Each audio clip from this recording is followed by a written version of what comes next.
Hello everyone, Xeno What If here. Bring in part 7 of What If Sonic and his friends were in Remnant. Link in the description of the fanfiction of this What If. Listen here YouTube. I do not own anything and this is not a scam.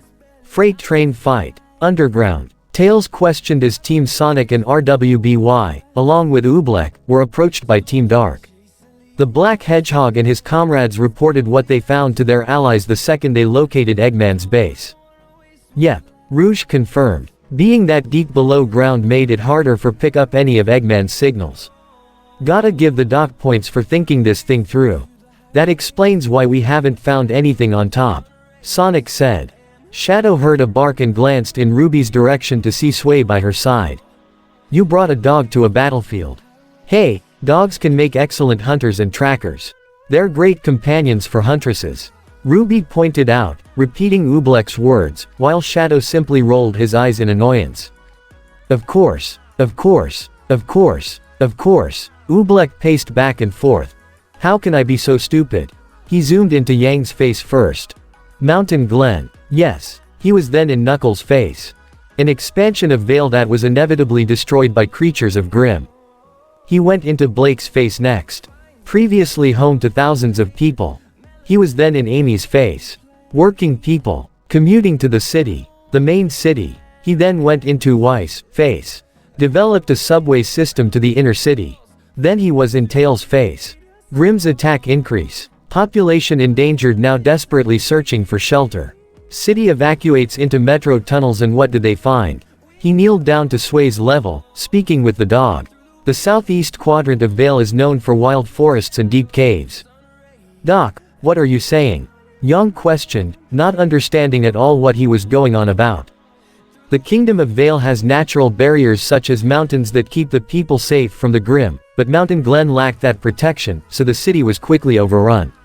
Shadow summed up. They developed a subway system that would enable them to travel between the settlement into the main kingdom, one that would also serve as shelter once the city was overrun. Is that right? Yes. Correct. 100% correct, RWBY exclaimed. We're not just looking for an underground crime network. We're looking for an underground crime network. Apparently literally. Sonic added. Eggman's been hiding in caves this whole time. Blake questioned.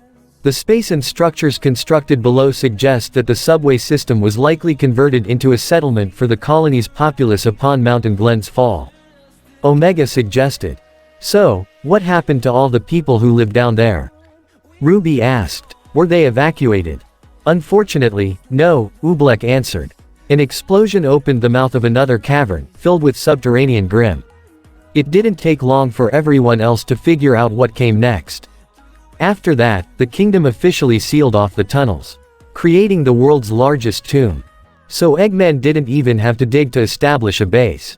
The people already did that for him. He just moved in. Weiss commented. Hey, it's actually clever. If you don't count the borderline desecration. Knuckles said as he clenched his fists in anger. How many bad guys we got down there? Amy asked. Mostly badniks, number around over 100. Rouge answered. A couple White Fang agents, but not that many. Mostly watchmen in towers. Then why don't we liven things up a bit? Sonic suggested. Eggman doesn't know we're here yet, so we can take him by surprise. What do you think, Doc? He asked RWBY. Full frontal assault. My pals and I got more than enough experience trashing Eggman's robots. RWBY drew his thermos, which opened up and converted into a two-handed weapon. Sounds like a plan. Sonic grinned. Knuckles, why don't you knock? Everyone, stay back. Knuckles motioned for everyone to step backwards, which they did. Pounding his fists together briefly, Knuckles raised his right fist before giving a yell as he slammed it down into the street with enough force to shatter the ground beneath him completely. Meanwhile, within the caves beneath Mountain Glen, which also currently served as Eggman's primary base, the Mad Doctor in question was currently stationed within a metallic train of his own design that rested on the tracks just in front of the dark subway tunnels.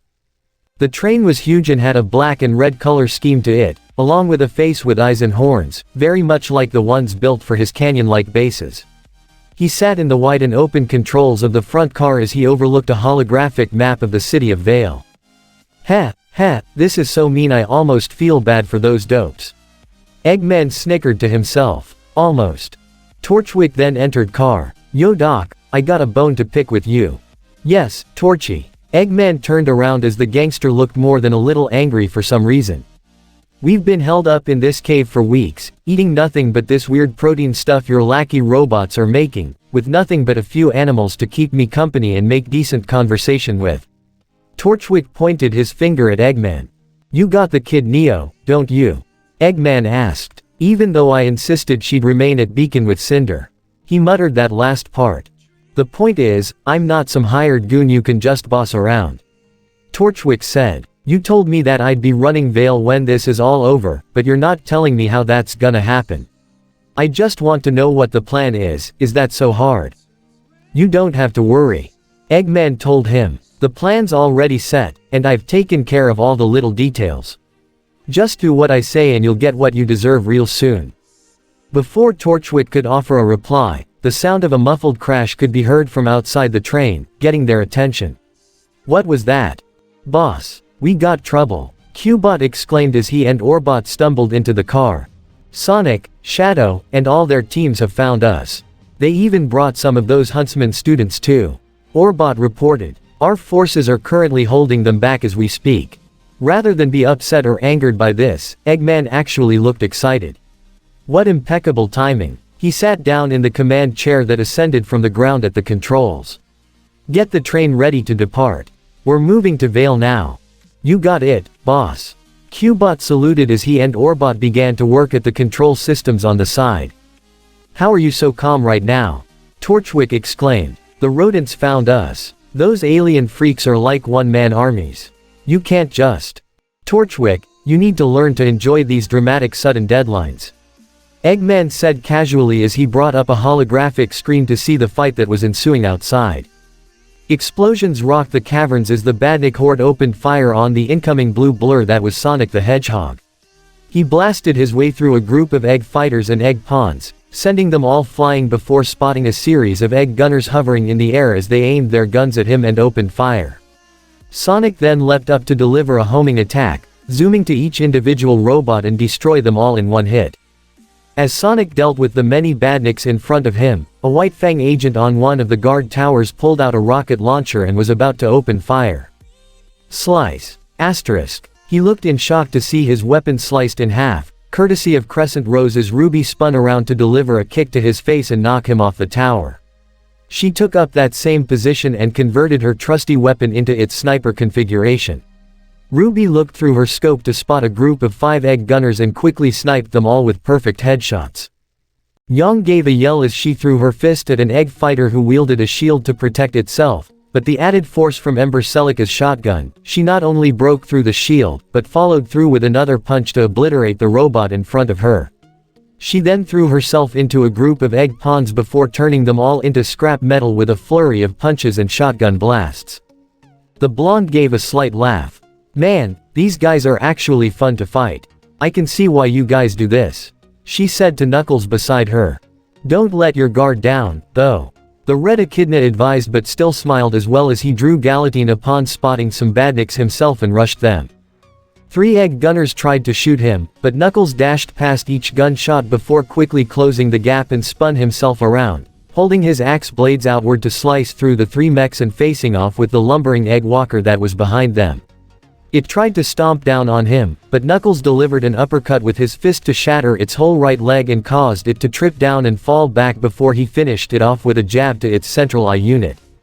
As RWBY continued to snipe some of the badniks from her commandeered spot on the tower, she gave a yelp as she felt a gunshot skin her arm. Though her aura did protect her, she was forced to take cover from the White Fang goon that fired his rifle from the tower across from her.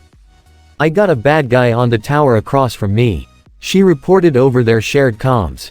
Can anyone take care of that? Less than a second later, she heard the sounds of slicing metal and glanced out from her spot to see said tower tumbling downward like a fallen tree, the White Fang agent screaming as he and the tower fell down to crush a group of 20 badniks.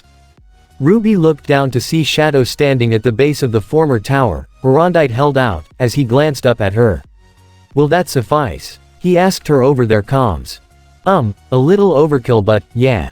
Thanks Shadow. she said, and he nodded in response before going on the attack once more. Weiss thrusted Myrtanaster forward and into the neck of an egg gunner to swiftly decapitate it before bringing her sword to her side to swiftly block the sword slice of an egg fighter before conjuring a glyph in front of her and infusing some gravity dust into it to propel the egg fighter into a group of 2 other egg fighters and 3 egg pawns to knock them back. 6 egg flappers descended toward her and opened fire on her, but she plunged Myrtanaster into the ground to create an ice barrier to act as a makeshift shield to protect herself from all the gunfire.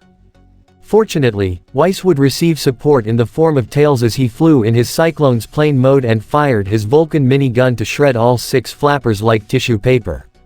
Tails then converted his Cyclone into its walker mode to land in front of Weiss as he turned around to give the heiress a smile and a thumbs up, to which she smiled in gratitude. Blake used the extendable grappler from Gamble's Shroud to swing her way up to the 3rd guard tower and was able to use her semblance to give herself an extra boost to make her way to the top of the tower and kick off the armed White Fang goon to knock him down. She quickly switched Gamble's Shroud to its gun more and fired at the airborne badniks that were nearby. The Faunus girl was however forced to duck as the White Fang goon from the final tower shot at her with his machine gun. Now that's not nice. The smirking Rouge suddenly appeared behind him. Shooting at a lady like that. He tried to turn around and punch her, but she ducked and simply swiped her feet to trip him up and send him falling off the tower. Rouge got up and gave a finger salute to Blake, who nodded in thanks. Oobleck proved that while he was an intellectual, he was also a huntsman as his thermist weapon, also known as Antiquity's Roast, acted like a flamethrower to incinerate an egg fighter in front of him. Though that badnik was quickly destroyed, 2 more appeared behind that with their shields to protect themselves. Fortunately, Oobleck was able to duck and turn his flamethrower backwards, adding extra boost with his swing as he swung at their legs to trip up both robots and leave them vulnerable for him to swing his weapon like a croquette, again with extra boost from the flamethrower attachment to send both robots crashing into 4 egg gunners and obliterate all 6. Omega fired a volley of missiles to blow away at least 10 badniks in his usual style. 1 egg fighter with a sword and a shield tried to rush Omega from behind. The defected robot turned around and was ready to obliterate the inferior model. Only for a small and tough creature to bash the egg fighter in the side to knock it down. Sway then leapt up into the air while the egg fighter was down and curled itself up into a ball, not too dissimilar from the anthropomorphic hedgehogs also in these caves, and slammed down to destroy its head.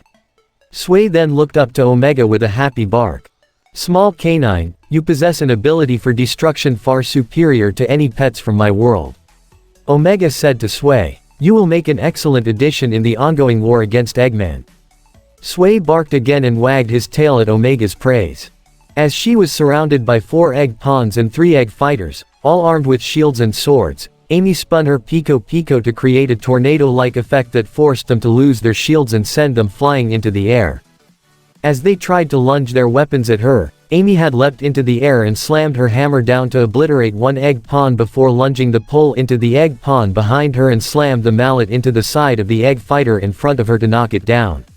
She then rushed the remaining 4 with an uppercut swing with enough force to knock them into the air, allowing Sonic to obliterate and finish them with a powerful homing attack before landing in front of the pink hedgehog. I think that's the last of them. Amy said. Ruby, Blake, can you guys see anything from up there? Sonic asked the girls stationed on the towers. Nothing here, Blake reported while Ruby looked through her scope down one particular tunnel. Hold on, I see something, she said as the others regrouped in the middle of the battlefield. It looks like a giant metal train. That's ridiculous. These tunnels are sealed, the tracks lead to a dead end. Oobleck said. Negative. Omega's optics zoomed down the tunnel that Ruby pointed out. Heavily armored vehicle detected, multiple enemy unit signals, heavy ordnance. He then noticed the train itself was beginning to move, already picking up speed as it started to go down the tunnel. It has begun moving, already reaching maximum speeds. Eggman's going somewhere, and I'm willing to bet my bike he's got some big weapons on board. Yang stated. Then let's get going, Sonic declared. We got a train to catch. Already the armored train was reaching incredible speeds, but Sonic and Shadow were easily able to catch up, carrying Ruby and Blake respectively before tossing them to the top of the caboose as the 2 hedgehogs grabbed on. Tails flew the Cyclone with Knuckles sitting behind him. Yang and Oobleck, who carried Sway in his arms, on the wings before they jumped off and landed on the car with everyone else. Tails then converted the Cyclone to its walker mode and landed on the car as well. Fortunately, the tunnels were plenty tall to allow Tails' Cyclone to stand up fully and not crash into a wall or something. Omega boosted forward with Amy and Weiss holding on tight just as he leapt to the top of the car as well, while Rouge flew with her own natural ability. A small alarm got Eggman's attention as he looked on the screen to see the video feed of Team Sonic, RWBY, Dark, and Oobleck on the rearmost car of his train. "Oh ho, we got ourselves some hitchhikers." Eggman grinned as he pressed a few command keys on the console in front of him. "Well, why don't we liven things up a bit? We must get to the front and stop this train," Oobleck ordered as Weiss opened the hatch on the caboose, thinking they can get their way inside, but she saw something that made her look more than a little nervous. Guys. She pointed inside, getting most of their attention as they looked in the car to see a large explosive with the Eggman logo flashing on and off. "It is an incendiary dust device," Omega reported. "Fire dust most likely. Estimated blast radius to be 20 meters. That's one big bomb," Tails gulped as the girls in RWBY backed away in a startle. Shadow noticed the Eggman logo flashing. "It's active. Everyone onto the next car. Now." The large group quickly leapt to the top of the next car as Shadow was prepared to throw a chaos spear and decouple the car, only to look in surprise as the car decoupled itself. "What?" Everyone looked to see the detached caboose already slowing before the bomb inside exploded, blowing a huge hole in the top of the tunnel. "That can't be good," Knuckles observed, having a good feeling what was about to come next. Neither is this," Ruby called out, having opened the hatch to the car they were on, where she spotted another explosive inside. "Another bomb?" Blake questioned. Getting serious, Sonic zoomed over to the car past Ruby and opened that as well to find yet another bomb inside. "They all have bombs." Right on cue, the one in the car behind was remotely activated just like the last one, right as the car detached itself from the rest of the train, prompting the group to leap over to the next car. Not taking any chances, they moved past the car that Sonic was on as well. "This doesn't make any sense. What does he get from all of this?" Yang questioned as the third car also decoupled itself, just moments after the second bomb exploded. Right when the third explosion went off, Tails focused the screen on his Cyclone's cockpit, zooming in on where the bombs went off to see all the holes made on the surface as well as the walls, where dozens, even hundreds of Grims started to appear. Most of them were all from the surface of the forested area that was likely above them, such as Beowulfs, Ursai, Borbatusks, more than a few Death Stalkers, and even a large King Taijtu. There were also quite a few subterranean Grim known as Creeps. They all roared with deadly intent as they ran down the tunnel, following the active train car. "He's leading Grim to the city," Tails exclaimed. "The bombs create holes in the outskirts and the tunnels provide a way for them to get past the natural barriers." "Oh dear," Oobleck looked in great worry. "That's insane," Weiss exclaimed. "And totally something Eggman would do," Sonic stated. It's not just Grim though." Ruby turned toward the front of the car. "We got more robots." Everyone's attention turned toward the front of the moving train, where several large hatches opened as a Super Badnik, specifically an Egg Hammer unit, leapt up and proceeded to march forward. That unit was followed by a second Egg Hammer, along with a third, and a fourth. "Those are Egg Hammers," Amy revealed. "They're not like the robots we fought before, they're way stronger. They're Super Badniks." "Well, that's just great." Yang scowled. Shadow glared at the Egg Hammers before turning around to the direction where the Grim Horde was likely coming from. This train was moving faster than the Grim and would breach through the city soon, and the dark creatures wouldn't be far behind. Unless somebody stopped them in their tracks. "Listen up, all of you." Shadow got their attention. "Find a way to stop this train. Capture Eggman or destroy the train itself, but do what you can to keep it from the main city." "Us? What are you going to do?" Blake asked. "Thin the herd," Shadow answered before zooming off the car and gunning straight for the Grim Horde before anyone could protest. With his speed, it didn't take long for Shadow to reach the swarm of beasts before leaping into the air and swinging his arm to throw a volley of chaos spears to create an explosion that obliterated and blew away the frontmost Grim. Those behind stopped for a moment to gaze at the resulting fire as they saw the silhouette of the ultimate lifeform standing atop of a pile of debris, Remnant drawn in one hand and chaos energy flashing in the other, as he glared with his equally soul-piercing red eyes at the monsters that dared to face him. The creatures of Grimm all roared in fury, drawn by the anger that their foe was exuding, and charged straight for him. Shadow maintained his confident composure as he leapt at them in response. The group all briefly saw flashes of light and explosions before they lost sight due to the growing distance between them. "Well, he's certainly confident," RWBY observed. "Is he seriously taking on a whole horde of Grimm by himself?" Weiss questioned in shock. "Shouldn't we help him?" RWBY looked more than a little worried. "Don't worry about him, girls," Rouge assured with a confident grin, having complete and unwavering faith in her friend and teammate. "He's not called the ultimate lifeform for nothing." Ultimate lifeform? Young wondered. "We still got robots." Blake got their attention back on the approaching egg hammers. Sonic quickly noticed how the car they were on wasn't detaching. He opened the hatch to find there was no bomb inside. That's when he came up with a plan. "All right everyone, here's the plan," Sonic began. "We're splitting up. Tails, you and I are gonna try to get to the front of this train and cut Eggman off. I'll take the left side, you take the right." "Got it." Tails nodded. "Amy, you take Rouge, Blake, and Weiss inside the train and see if you can get to Eggman there." Sonic continued. "RWBY, Knuckles, Omega, Young, you guys and RWBY stay up here and take care of the big bots." "Understood." Knuckles agreed. "You got it." Amy was on board. Everyone else seemed to agree with this plan as they all nodded. Trying to divide and conquer, surround and entrap the enemy, a well-thought-out strategy indeed. RWBY complimented. "Let's do it." With that, everyone split off into their respective groups. Sonic leapt to the left side of the train and sped up with his own natural ability, while Tails converted his Cyclone into its kart mode and drove it alongside the right side of the armored vehicle. Amy opened the hatch and leapt into the train itself first before being followed by Weiss, Rouge, and Blake. Once the hatch closed, the remainder of the group found themselves face to face with the egg hammers as they finally approached them, Sway barking and growling at the large robots. "So, any advice on how to take these guys down?" RWBY asked as she drew crescent rows. "Their armor is tough and hard to break through." Knuckles replied. "Try and knock em off the train." "Let's do this." Young loaded up Ember Celica. The Cyclone moved along the right side of the armored train and was about to catch up with the front. Almost. However, a compartment on the side near the cockpit opened up to produce 3 identical robots. They had small bodies with sphere-shaped torsos and heads with 3 glowing optics. But what stood out the most were the larger jetpacks, about twice the size of the torsos, which allowed them to move at a speed equal to the train and Cyclone. The 2 robots on the left and right sides shot dual lasers from their jetpacks, forcing Tails to steer the Cyclone to the middle where the central robot fired its set of lasers, which Tails quickly protected himself from by activating his vehicle's headlight dust shield. Arrow chasers. Tails recognized this Badnik model with a grimace. Great.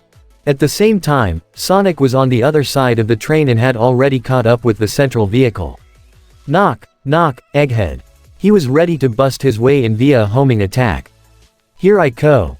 Something rammed into him and pinned him to the side of the moving vehicle. The blue hedgehog looked with a wince as he felt the metallic grip of his robotic doppelganger that had a hand around his throat.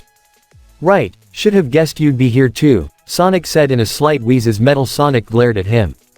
Meanwhile, Weiss, Blake, Rouge, and Amy had entered the inside of the armored train and appeared to be alone for the moment, but all 4 had their weapons out and at the ready.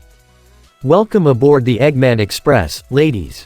They heard Eggman's voice through the surrounding speakers, instantly alerting them. "It is our hope to make your trip as smooth and comfortable as possible. But if you have any complaints on our service, please come deliver them to me in person. If you can, that is." He laughed before the speakers cut off. "Oh, I've got more than just complaints on your service." Weiss scowled. "Stay on edge, you two," Amy advised the young huntresses in training. "We don't know what's in here." Weiss reached into her pocket and pulled out a series of dust rounds. "Blake, here, you might need this." She offered them to her teammate, which she took and loaded into Gamble's shroud. "Thanks." Blake nodded as the 4 ran to get to the next car. However, right when they got to the door, RWBY's hearing picked up something. The sound of a weapon being primed and ready to fire. Get down. She tackled all three to the ground just as a powerful laser beam shot through the door in the back of the train car they were at, creating a gaping hole that led outside. Blake and Weiss in particular looked in shock as they got up, turning their round and circular eyes from the hole behind them to the in the car in front of them to see a plane-like machine hovering in place before it converted to take the form of a red and yellow humanoid avian robot with a cannon for its right arm and a shield on its left. Oh no, Amy winced. It's an E-2000. That's one of Eggman's more deadlier robots. How deadly, exactly? Weiss asked. Just one of them needs the combined strength of Sonic, Tails, and Knuckles to take down. Amy replied, much to their shock. Yeah, Eggman's not pulling any punches here. RWBY winced. Amy, you think you and Weiss can handle it? Yeah, we got this. Amy nodded as even Weiss readied herself. You and Blake go on ahead. Be careful, Blake advised as they quickly entered the car where the E-2000 was waiting for them. Weiss went on the attack first as she shot herself forward, lunging Mertenaster, which the E-2000 blocked with its shield while Amy came at it from its side to swing its hammer and knock it toward the wall. With the robot briefly distracted, it allowed Blake and RWBY to enter the next car. Though the E-2000 did get knocked down, it was barely damaged as it got back up and faced off with Amy and Weiss once more, who readied their respective weapons before it primed and fired its energy cannon at them. Upon entering the next car, Blake and RWBY found their path blocked by the smirking Neapolitan as she dropped from the ceiling. I got this, RWBY told the Faunus girl. Watch yourself going on ahead. Blake nodded before running forward, Neapolitan making no attempt to stop her as she faced RWBY alone. Aren't you a little young to be a domestic terrorist? RWBY asked. Don't suppose I could convince you to switch sides and not waste your life for something so stupid. Neo drew her weapon, Hush, in response and thrusted it at her opponent, who limboed under the hidden blade before sweeping her feet, which Neo avoided as she flipped back a few times before getting back up to face RWBY again. Dramatic silent type. This should be fun, the former thief said eagerly. Blake ran to try and get to the next car and to Eggman, eager to put him in his place once and for all. But she found somebody waiting for her in the car. Someone that caused her to stop in her tracks as her eyes widened in complete and absolute shock. She was clearly a White Fang agent, evident by the grim mask on her face, one that had horns on it as opposed to the typical masks most of the goons would wear. She wore a black and gray sleeveless stealth suit with short legs, along with black shoes and gloves as she wielded a short blade-like weapon. She had brown hair tied back in a ponytail with tan skin and darker spots along her arms and legs, almost resembling chameleon scales. Hello Blake, she greeted coldly. Ilya. A black tornado had formed to suck in a dozen different Grimm before it stopped to send all of them flying in every direction, slamming into the walls, ground, and even their own brethren. One particular Beowulf was quickly impaled by the blade of Shadow before the black hedgehog burst himself forward to slam the impaled Beowulf into Tursai before Shadow leapt back and threw a chaos spear to destroy them in one single shot. He saw the more incoming Grimm and performed a homing attack to blast through a creep before teleporting behind a Beowulf to decapitate it and then shot at a roaring Ursa, detaching the gun part from Arondite and shoving it down its throat before firing to break through the back of its skull and kill it. He noticed a Borbatusk rolling up for an attack similar to a spin dash and shot itself at Shadow. The ultimate life form simply scoffed before throwing a chaos spear at the ground where it would soon be, causing the Borbatusk to fly up into the air, where Shadow leapt at it to deliver a kick to send the creature slamming into a group of other Grimm before Shadow followed through with a slamming stomp, channeling some chaos energy into his smash to create a shockwave to blast many of the smaller Grimm back. Shadow was just barely able to dodge the stinger strike from a roaring Death Stalker. As he backed up slightly, the Death Stalker advanced forward to try and lunge its tail at him again, but Shadow quickly teleported behind an incoming Ursa and delivered a double kick to knock the Ursa into the path of the stinger where it got impaled by the Death Stalker's strike. Using this brief opening, Shadow leapt over the disintegrating Ursa to slice Arondite and completely sever the stinger, which Shadow swiftly grabbed with his free hand and leapt above the Death Stalker before throwing the severed stinger right into its face before Shadow finished it off with a stomping homing attack to shatter the entire skull and most of the Death Stalker's body in one swoop. As he landed, Shadow noticed the King Taijtu, the largest of the Grimm, coming his way. The black head lunged itself at Shadow, but he delivered a kick to its lower jaw to knock it back before firing the gun portion of Arondite, shooting precise shots at both its eyes to blind it. With the black head disoriented, Shadow leapt to the top and slid down its whole body, using his rocket skates to help grind and boost himself, while driving Arondite into its body as he slid, slicing through the whole King Taijtu before making it to the white head that tried to lunge at Shadow, but he performed a spin dash and homing attack into its mouth and out the back of its head, the massive snake-like Grimm now dead and disintegrating just like that.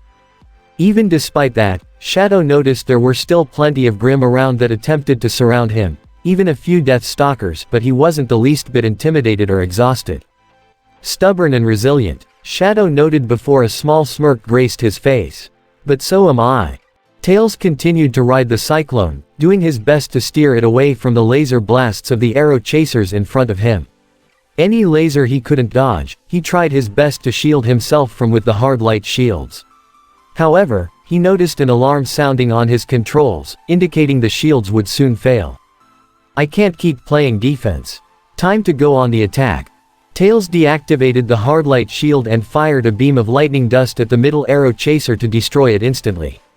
The one on the right moved over in its place before it and the remaining arrow chaser both fired their respective weapons, prompting Tails to steer the cyclone onto the far right to avoid both laser blasts. The second the one in the middle moved back on the right, Tails fired the Vulcan minigun and tore the arrow chaser apart, leaving only one left. Having timed the pattern of the change between placing and how long it takes to fire its laser, Tails steered the cyclone into the middle as the final arrow chaser moved to the same spot. Tails immediately fired another electric beam before the arrow chaser even had a chance to fire, destroying it. With that, all three arrow chasers have been dealt with. Sonic, I took care of the robots on this end. How are you doing? Tails asked over the comms. Got my hands full with metal. He heard Sonic grunting over the other end. I'll take care of him, you go on ahead, try and find out where the end of this tunnel is, Go. Despite being worried and wanting to help him against Metal Sonic, Tails knew that Sonic was right. At the rate of speed that they were moving, it wouldn't be long before they reached the end of this tunnel and Eggman's train showed no signs of stopping or even slowing down. Alright, be careful, Sonic, Tails said before kicking the cyclone up to maximum speed, trying to get ahead of the armored train and find the sealed end of the tunnel. Careful, he says. Sonic muttered as he ran backwards, moving at equal speed with the train beside him as he used Caliburn defensively to block all the relentless slashes of Metal Sonic's arm blade. Metal used his jet booster to increase his own speed and put further pressure on Sonic, pushing him back as he tried to keep up the pace while still running backwards, no easy feat even for the blue blur. So that's how you wanna play it, huh? Sonic decided to turn the tables as he stopped running backwards and, in a mere millisecond, sped straight forward, ramming himself into Metal with his shoulder and leaping over him before landing on the ground and immediately kicked his speed back up as to not loose the train before unleashing his boost attack straight at Metal. He did manage to land a direct hit and knock Metal back, but the robotic doppelganger quickly activated his black shield, halting Sonic and forcing him to jump back. While making sure to stay close to the speeding train, Metal deactivated his black shield and hovered higher into the air before firing his palm gun at Sonic, who also ran at the same speed, forcing Sonic to bat and parry each blast with Caliburn as he tried to close the gap before leaping up to deliver a bladed homing attack with his sword, forcing Metal to block it with another use of the black shield. Meanwhile, at the top of the train, Ruby and Omega fired their respective weapons at the egg hammers that continued to march towards them. The Super Badniks could only walk in single file due to their enormous size, so when this barrage of ranged attacks forced the one up front to stop, the three behind it were forced to stop as well. This allowed Knuckles, Young, and Oobleck, along with Sway, to move in close with Knuckles sliding under the front one to engage the second one with his fists as opposed to his axes while Young pounded Ember Cecilia in the face of the third as Oobleck zipped around to engage the fourth and final one with Sway running up beside him. The egg hammer Oobleck faced swung its massive hammer at him, but he proved quick enough to dodge most of the attacks before taking Antiquity's roast and firing its flamethrower at its face. Though Oobleck was certain this wouldn't damage it, it did blind the large robot briefly and leave it open for Oobleck to spin around with extra propulsion from his weapon and slam it into the egg hammer's chest. Though the egg hammer received no damage from it, it was forced back a few steps. Sway barked to Oobleck and pointed his nose towards the egg hammer's feet. Ah yes. The bigger they are, the harder they fall, as they say. Oobleck got the corgi's message as said dog curled himself up into a ball while Oobleck swung Antiquity's roast, the flamethrower once again providing an added boost, like a croquette to send the rolled-up Sway into the right foot of the egg hammer. This caused it to lose its balance before it tipped off the right side of the train and crashed on the tracks below. The frontmost egg hammer continued to advance towards Ruby and Omega as the girl shot herself forward with petal burst and sliced crescent rows all over the front of its body. But she looked in surprise to see it wasn't even scratched. She was forced to leap back and avoid the smash of the weapon of the titular robot. Your weapon is ineffective against its outer armor. Omega told Ruby. Can't you break through it? She asked. Affirmative, but it will require more time and power. The former badnik replied. Ruby thought for a moment before she got an idea. Hang on, I think I got something. Think you can hold its hammer back and keep it still? I can. Omega confirmed. Then do it. I'll knock it off the train. Ruby told him. Acknowledged. Omega then rushed the egg hammer, prompting the giant mech to swing its mallet at Omega, but the last of the E100 series quickly caught the mallet with his metallic grip, wrapping his right arm around the mallet itself while reaching out with his left hand to hold the pole. The egg hammer tried to pull back, but Omega proved strong enough to not budge. I have it immobilized. Keep it there. Ruby used her speed to boost forward and straight towards the egg hammer.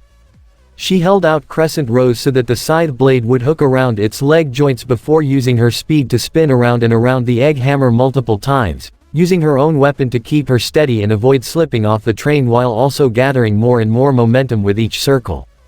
She would soon generate a tornado-like phenomena, not as strong as one Sonic could easily create, but one that caused the egg hammer to briefly lose its footing. With a battle cry, Ruby pulled her scythe outward and used the momentum she gathered to slice through its leg joints and send it tumbling off the moving train and onto the left side. Goddamn, Ruby took a second to catch her breath. Observation. Your technique is similar to the black and blue tornado attacks used by Shadow and Sonic respectively.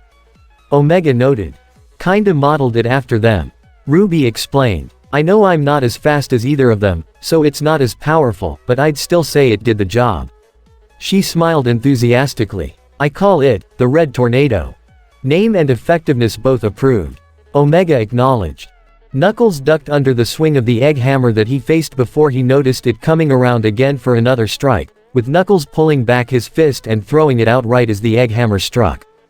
Both the fist and mallet hit, and Knuckles had just a bit more force behind his attack as the hammer itself was sent flying from its hands and off the train. Knuckles then rushed the egg hammer underneath to grab it by its joints and use his own strength to trip it up and land on its back. It might be harder for me to crack you open by myself, but I'll have the ground do that instead. Knuckles grabbed the egg hammer's feet again and threw it as hard as he could off the train, where it crashed into the wall and broke apart from the continuous impact and that of the ground. Finally Yang was in the face of the last egg hammer and fired repeated shotgun punches at its face. Though she was able to crack and dent it from her onslaught, the egg hammer brushed her off with a swipe of its free hand before pounding her down with a vertical strike from its hammer, cracking and denting the armor of the vehicle they were standing on. She tired to push herself up, but the egg hammer struck again with a horizontal swing, sending Yang flying. Fortunately, she was caught by Knuckles, though the momentum caused them to slide back towards Ruby and Omega. Knuckles helped Yang down as he glared at the approaching Super Badnik. I got him. No. Yang held out her hand to stop him as she stood up fully, her hair lighting on fire as her eyes glowed red. He's mine. She stepped forward to meet the approaching egg hammer hand on. Yang, you shouldn't. Knuckle tried to stop her. It's okay. Ruby told the red echidna. It's her semblance, burn. With each hit, she gets stronger. And she uses that energy to fight back. That's what makes her special. Yang had met the egg hammer face to face, the larger mech pulling back its titular weapon to swing at Yang. But she caught the weapon with both her hands before pulling her fist upward and smashing it down onto the hammer to embed it into the roof of the moving vehicle, leaving the egg hammer wide open for Yang to channel all the power she could muster into one strike, where she leapt and delivered a punch right to its already damaged face, causing the entire head to shatter like an egg, the force from her attack knocking the decapitated robot off the train. "Yeah, go Yang." Ruby cheered for her older sister, who turned around with a confident smirk. "A power capable of redirecting your opponent's attack power. Most impressive." Omega approved. However, Knuckles only observed with a serious and concerned expression. There was no doubt that Yang's semblance was impressive, but from what he was seeing, she was purposely allowing herself to take damage just so she can fight back harder. The semblance itself could be useful, but the manner in which she was using it left Knuckles more than a little concerned. Back inside, Weiss and Amy were both quick to dodge the energy spheres shot by the E-2000's cannon. Weiss leapt to the side and propelled herself straight toward the advanced robot, her sword pointed outward, but it quickly blocked her with its shield before throwing its arm to knock her away. Amy then tried to rush it and swing her Pico Pico, but it hovered backwards to avoid her swing before aiming its cannon again to fire a more condensed beam of energy all around the car, forcing the two on the defensive as Weiss spun the revolver on Myrtanaster before swinging the sword to send a wave of flames at the E-2000, which it blocked with its shield. This gave Amy a chance to speed up and leap up to land a successful hammer strike on its head. However, the E-2000 wasn't that much damaged and aimed its cannon and fired point blank at Amy, forcing her to swing the Pico Pico defensively and blast her back toward Weiss. "Told you this thing was tough," the pink hedgehog said to the heiress. "Yes, but it can't counter both of us at once." Weiss thought of something. "Let's see if we can follow Sonic's example of speed. Follow my lead." Weiss summoned a glyph at her feet, one that bore the resemblance of a clock face, which caused her speed to double as she shot at the E-2000, right before she conjured a series of glyphs all around the robot. She dashed past it and leapt at the one behind it before zooming from glyph to glyph, striking the robot in all directions. Amy saw what Weiss was doing and did just as she was told to and followed the lead of the heiress. She leapt toward a glyph herself and was propelled off it to zoom past the E-2000 and strike it in the side before bouncing to another glyph and repeating the same process.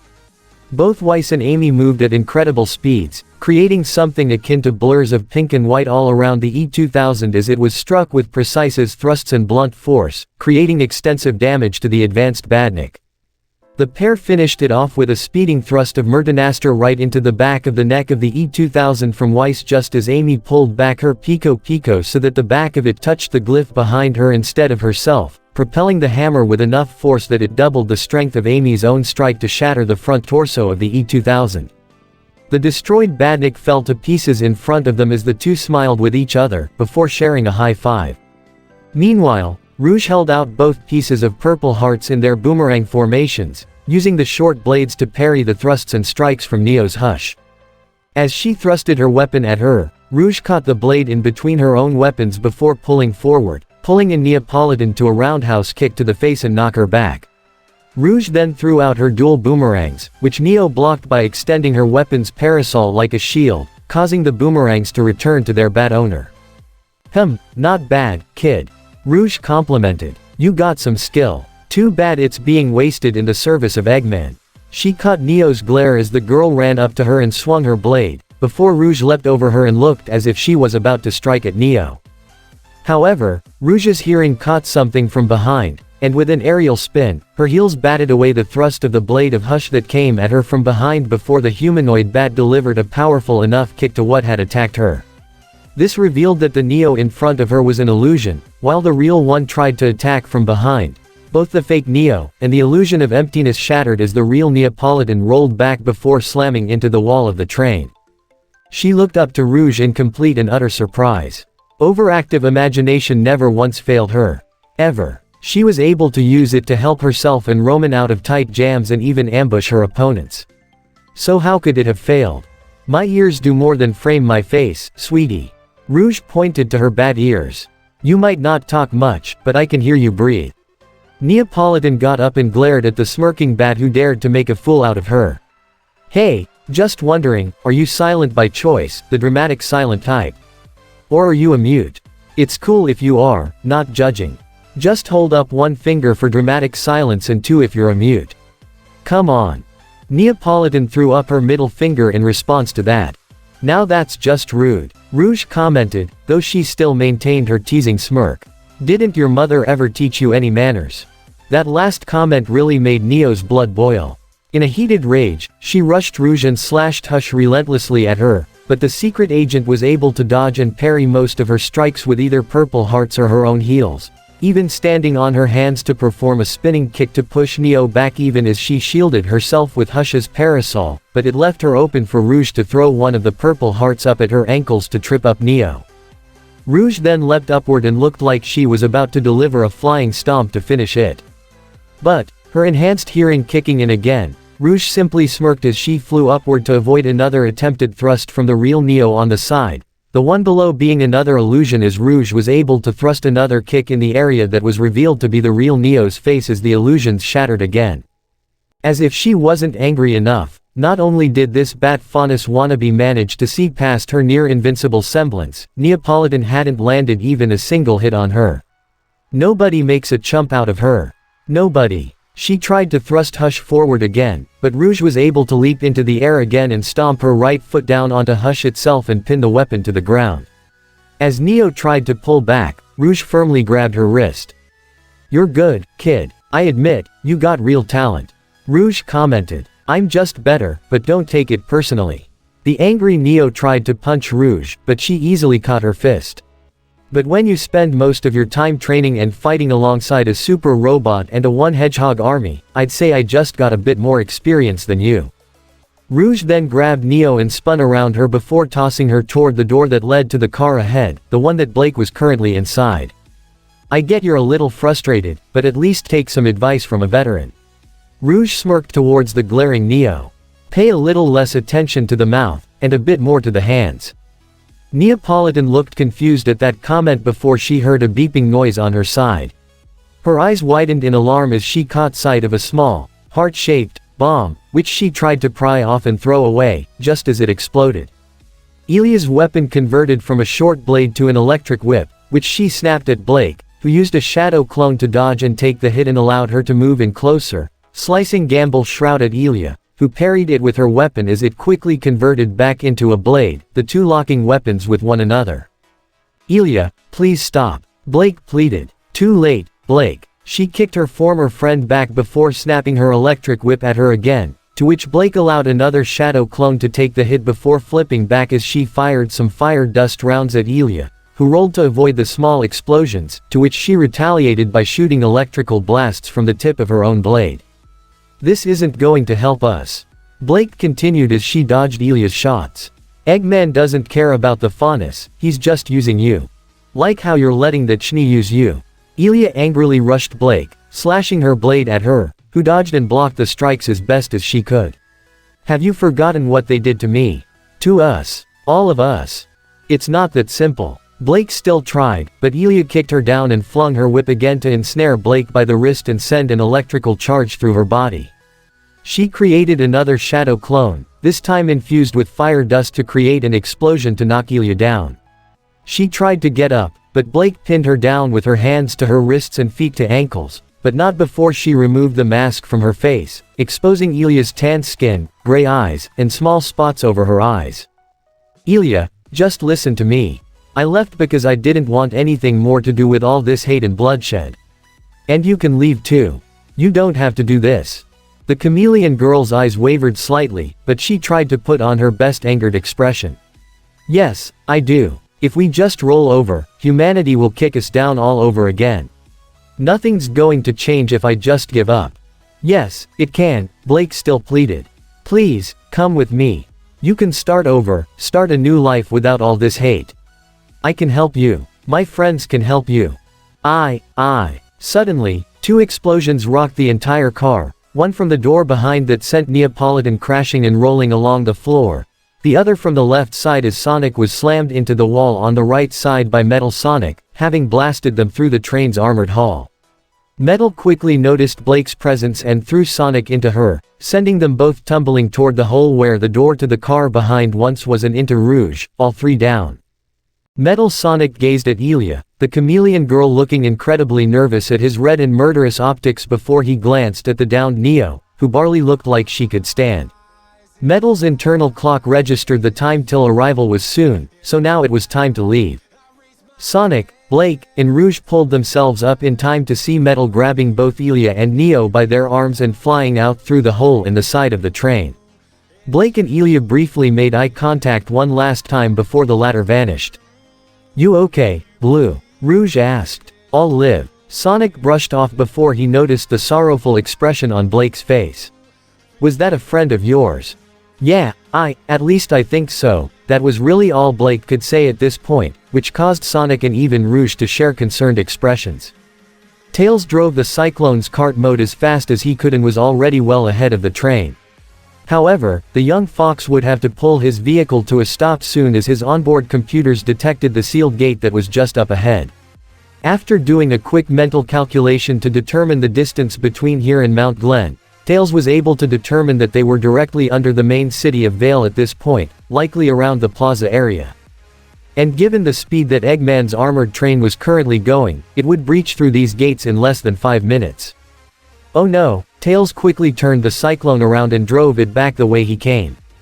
Eggman saw the timer count down on his computer and laughed. "Good news, Torchy. We'll be arriving in about 4 minutes. You want a chance at causing some real damage, then take a seat." The mad scientist stood up and gestured to the seat at the front of the cockpit.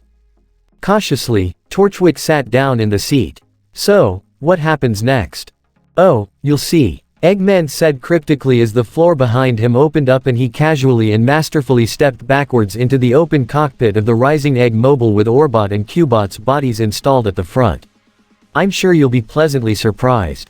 Grabbing a Beowulf by the throat, Shadow threw it into an Ursa before dashing through both with Arondite pointing outward, piercing through both Grim as he continued to face the horde all around them. He already destroyed more than half of the initial swarm that had been drawn into the tunnels, but there was still a concerning number. "Shadow, pick up. Do you read me?" He heard Tails over the comms as he jumped to avoid the lunge of a creep before destroying it with a Chaos Spear. "What is it?" He responded as he sliced the sword part of Arondite to cut the head off an Ursa before shooting the detached gun component at another creep. "The train's gonna breach the seal in just 4 minutes. We need to get everyone out of here now," Tails warned. "Understood." Getting the message, Shadow retreated from the remainder of the Grim, speeding down the tunnel as fast as he could, leaving a trail of red behind. Everyone else had also gotten Tails' alert as Weiss and Amy were the first ones to meet up with RWBY, Knuckles, Young, Omega, Oobleck, and Sway back at the top of the train, followed by Sonic, Rouge, and Blake. Tails was able to catch up to them as well, converting the Cyclone back into its walker mode as it jumped up to land on the roof. "How long till we hit?" Sonic asked. 3 minutes. At most. Tails warned. "How are we supposed to stop it?" Weiss questioned. "We can't." Tails shook his head. "We just need to get out of here." "How?" Yang questioned. She would soon get a response as Shadow had already caught up with the train and leapt up to the top where everyone else was.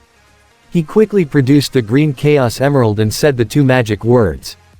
"Chaos Control." In a flash of light, Team Sonic, RWBY, Dark, Oobleck, and Sway all vanished completely. With another sudden burst of light, everyone from the subway tunnels had just reappeared on the surface, on the rooftop of one of the buildings surrounding the plaza in the city of Vale. RWBY and Oobleck all looked around in shock. What just happened? RWBY stuttered. "My goodness." Oobleck zoomed over to one edge of the roof. "We're back in the main city." He zoomed over to the edge on the other side. While we were heading in that direction by riding the train through the subway, he zoomed back to the main group. "We were still able to reach it first. But how are we up here?" Weiss questioned. "Chaos Control," Shadow explained as he showed the green Chaos Emerald. "With the power of a Chaos Emerald, I can bend time and space. I teleported us out of the tunnels." Teleportation. Warping time and space. Blake looked more than a little astounded. Though they did hear that was how Sonic and everyone else came to Remnant in the first place, to actually experience the phenomenon firsthand was an entirely different experience. "What about the train?" Yang asked. "We couldn't stop it," Tails told them. "At best, we could only get to the surface before impact." "How long till it gets here?" Knuckles asked. "Crash. Asterisk. His answer came in the form of the ground in the plaza bursting open as the front car of the armored train shot out and straight up before stopping. Its nose pointed straight upward and the gaping hole beneath it led to the tunnels below. Already the people were more than a little shocked as they screamed briefly and stepped backwards. Were you able to stop the Grim? Amy asked Shadow. Most, but not all. They'll be here soon, the Black Hedgehog answered. Alert. Movement detected in Eggman's vehicle. Omega reported, directing their attention to the front car that continued to point straight up. The Egg Mobile emerged from the back and hovered in the air with the mad scientist himself still inside, along with his lackey bots, but that wasn't what got their attention. The underbelly of the armored train's front car, which was now at a complete vertical angle, opened to reveal a brand new, customized battle mech of Eggman's own design that stepped out into the city. It was at least 20 feet tall and had a primarily bronze metallic color scheme to it. It had the lower body akin to a horse with the upper body of a humanoid. In its right hand, it held a sword which was then lit on fire courtesy of the fire dust installed in it, while in its left hand was a club-like weapon with rotating rocks around it, as this weapon likely utilized rock dust. Its head was near identical to that of the Egg Hammer, save for the long horns that had lightning surging around it. And the one in the cockpit, within its armored chest, was none other than Roman Torchwick. Egg Centaur, huh? Torchwick read the name of the mech on the screen as it showed its battle specifications. He smirked as he grabbed the controls. Let's see what this baby can do. Torchwick looks pretty comfortable in there, boss. I think he's enjoying this. Orbot reported. Well, let's not have him hog all the fun. Wake the sleepers, Eggman ordered. Wakey wakey, guys, Cubot said as he pressed a button on the side. From 3 abandoned warehouses all around the plaza, 3 hidden robots suddenly sprang to life as they were powered on before breaking out of the buildings they were hidden inside. The sudden appearance of all these robots started to throw the citizens in a panic as they saw these massive mechs. Stomping through the wall of one large warehouse was a colossal robot resembling a Tyrannosaurus Rex. It had primarily red armor plating down its back with a pale underbelly. Like the king of the dinosaurs that it was based off of, it had short arms, but massive metallic legs with giant talons and an enormous tail as well as razor-sharp metal teeth on its head as its eyes shined to life and it gave a roar that sounded like a robotized version of the dinosaur. This was the Egg Rex. Breaking through another building and out onto the streets was another robot that looked even larger and bulkier than the likes of the Egg Hammers. It had a blue and red color scheme with hits of yellow and green eyes. It also had a giant spiked ball for its right hand. This unit was known as the Egg Breaker. However, this robot wasn't autonomous, as the top of its head was open to reveal a cockpit, and the pilot of this mech was a male, high-ranking, lieutenant in the White Fang. Let's see if Eggman's weapons are as deadly as he made them out to be. The White Fang lieutenant gripped the Egg Breaker's controls and was ready to go on a rampage. The third and final robot was probably the most intimidating of them all. It destroyed the entire building that it emerged from by jumping straight out of it and landing in the middle of the plaza, dwarfing even the Egg Centaur that Torchwick piloted. Its basic appearance was similar to that of a crab with a disc-shaped body that had a massive and dark gray spiked shell on the top and a pale gray underbelly. It had a set of small claws on its face that showed the glowing red optics, but what stood out as its most frightening feature were its set of 8 massively long and armored robotic legs that seemed to mix that of a spider and crustacean with spiked sections along its lower areas. This unit was called the Death Crab. Everyone's wide awake, boss. Cubot said to Eggman, and that lieutenant guy from the White Fang is piloting the Egg Breaker. What's his name again? Don't know. Nobody asked, I guess. Orbot brushed off. Eggman then broadcasted his voice over the speakers. Attention my metallic garrison, do what you were made to do. Be fruitful and terrorize. MWA ha ha. He laughed as the robots and mechs begun their attack. The Egg Rex roared again before bashing its way down the street, slamming its sides and tail into the buildings around it. The Death Crab swung its large legs into buildings around it as well, causing them to break apart. The Egg Breaker threw its spiked ball onto the street to shatter the pavement. The Egg Centaur rushed forward, its quadruple design gave it a boost in speed as the fire sword easily sliced through whatever building that was near it while the rock club smashed just as easily. Already, the people were screaming and panicking as they ran to get as far away from the ensuing chaos as quickly as they could. Oh dear, Oobleck said gravely while Sway barked aggressively at the rampaging robots. Team RWBY looked in complete and total shock at the destruction that was already being unleashed in front of their eyes while Team Sonic and Dark both glared. Sonic glanced towards RWBY, her look of shock and concern quickly became determined as she drew crescent rows again, locking and loading her barrel. Sonic nodded with the same expression as he drew out Caliburn as well. Rumble in the urban jungle. Ironwood paced back and forth in Ozpin's office, the headmaster looking rather uncomfortably as he saw his friend continue his pacing before he finally spoke up. James, must you be so impatient? We haven't heard a single word from them. Ironwood stated as he stopped his pacing. Don't you find that a bit odd? Perhaps it may be a sign that they do not need our assistance. Ozpin replied. I would think that you would actually be relieved at such a thought. I'd feel more relieved if they at least let us know of their progress. Ironwood said. I don't like that we could be facing a potential crisis, and we are essentially sitting on our hands and doing nothing. I understand how you feel, James. Believe me, I do. Ozpin told him. But until we hear back from them, all we can do is wait. Almost on cue, the scroll built into Ozpin's desk gave an alert, which the headmaster was quick to answer. Yes. Hey Oz, it's Sonic. We got a problem. What's wrong? He asked as Ironwood looked seriously. We found Eggman at Mount Glen, but he's shown up in the main city. Sonic stated. He used a train to get here from underground to try and lure Grim here. We took out most of them, but several are still coming. He's also set loose 4 giant robots. We need backup. Like, now. Ozpin pressed a few buttons on his display to track the location of the other end of the line. I have your coordinates. Do what you can, I'll send backup immediately. Thanks, Professor. Sonic signed off. Ironwood then proceeded to walk out of the office and toward the elevator, no doubt to assemble his forces and move to deal with the threat. While Ozpin admired how quick Ironwood was to address the situation, he was worried about the aftermath as well. But that could wait, it was time to focus on the now. Glinda. Ozpin contacted his right hand. Robotnik has made his move. James is already mobilizing the military, but I need you to assemble what teachers and student teams are available and send them to the coordinates I am sending you immediately. Understood, sir. At the same time, Team JNPR was already at the landing pad that had a ship docked, ready to set out for their chosen mission. That is until a siren sounded across the Beacon campus, as well as the sight of multiple Atlesian military airships departing from the academy. Whoa, what's going on? John asked. Suddenly, all their scrolls sounded as each of them was quick to address their own device. It's an alert from Professor Goodwitch. Pyrrha stated. There's a breach in the main city. Yeah, I could have guessed that from all the smoke coming from there.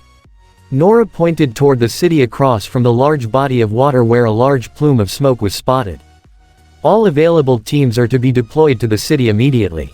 Pyrrha read the alert on her scroll. Looks like the military is on their way too. Ren noted. John received another alert on his scroll, this one in the form of a text from his fellow student leader. It's from RWBY. He skimmed over the text and got the message. Eggman's attacking the city. So, what do we do? Pyrrha asked. As the leader, the final decision fell to John, and he knew it. We're going to Vale. John said before looking to his teammate that chose the mission they were about to go on. I'm sorry Ren, we'll make it out to that village another time. I understand. Ren nodded as Team JNPR boarded their airship, which quickly took off and made its way into the city, along with the rest of the Atlas military vessels, one of which happened to have a certain robot girl inside. Meanwhile, the unfolding situation was being witnessed by Cinder and her group. You don't think? Emerald asked. Sure, looks like it. Mercury noted. That's still days away, Emerald stated. Maybe the doc jumped the gun, got tired of waiting. Mercury assumed. Or more likely, the rodents forced his hand. Cinder narrowed her eyes. So, what's the plan? Emerald asked her leader. We stay behind. Cinder answered. I can't go, or else they might recognize me. Best we draw as little attention to ourselves as possible. The plaza of Vale was in a state of chaos. Though many people had cleared out from the streets and got into all the buildings, it didn't change the fact that 4 giant robots were rampaging throughout the streets. The White Fang lieutenant piloted the egg breaker as it smashed its mace hand into one building. The egg Rex roared as it charged through the streets. The death crab leapt from rooftop to cause all sorts of damage, while Torchwick's egg centaur sliced its fire sword at whatever was in front of it before shooting a beam of lightning into the sky from its horns for dramatic purposes. Ah yeah, look at Vale, your new King Torchwick is here to cause some chaos. Torchwick laughed but felt something impact his mech's side, causing the egg centaur to fall over. The pilot inside grunted as he looked on the screen, the egg centaur standing up, to see the black hedgehog who had attacked him. You looking to die, rodent boy? No. Or you? Shadow challenged before leaping into the air to throw a hail of chaos spears at the mech. Meanwhile, the death crab was pelted by shots along its upper side. Its round head shifted its view as its optics zoomed in on the incoming Cyclone's plane mode, with tails at the controls.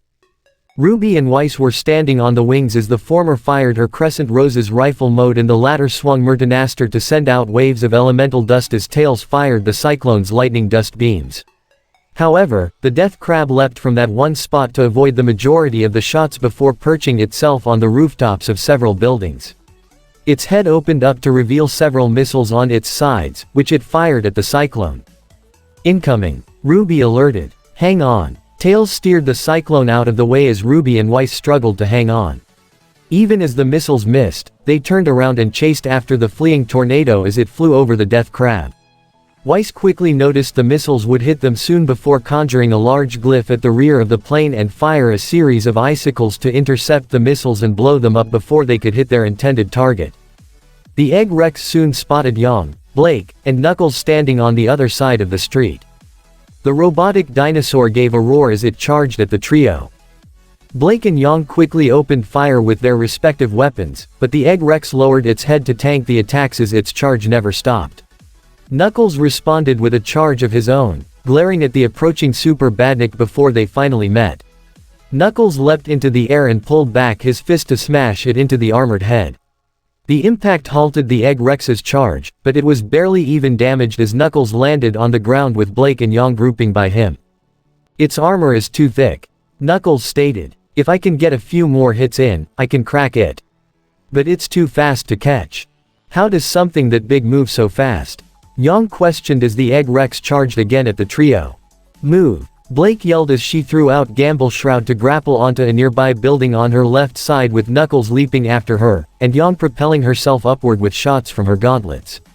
They made it to the rooftop and continued to run and get some distance from the egg Rex as it tried to bash its way through the buildings to chase after them.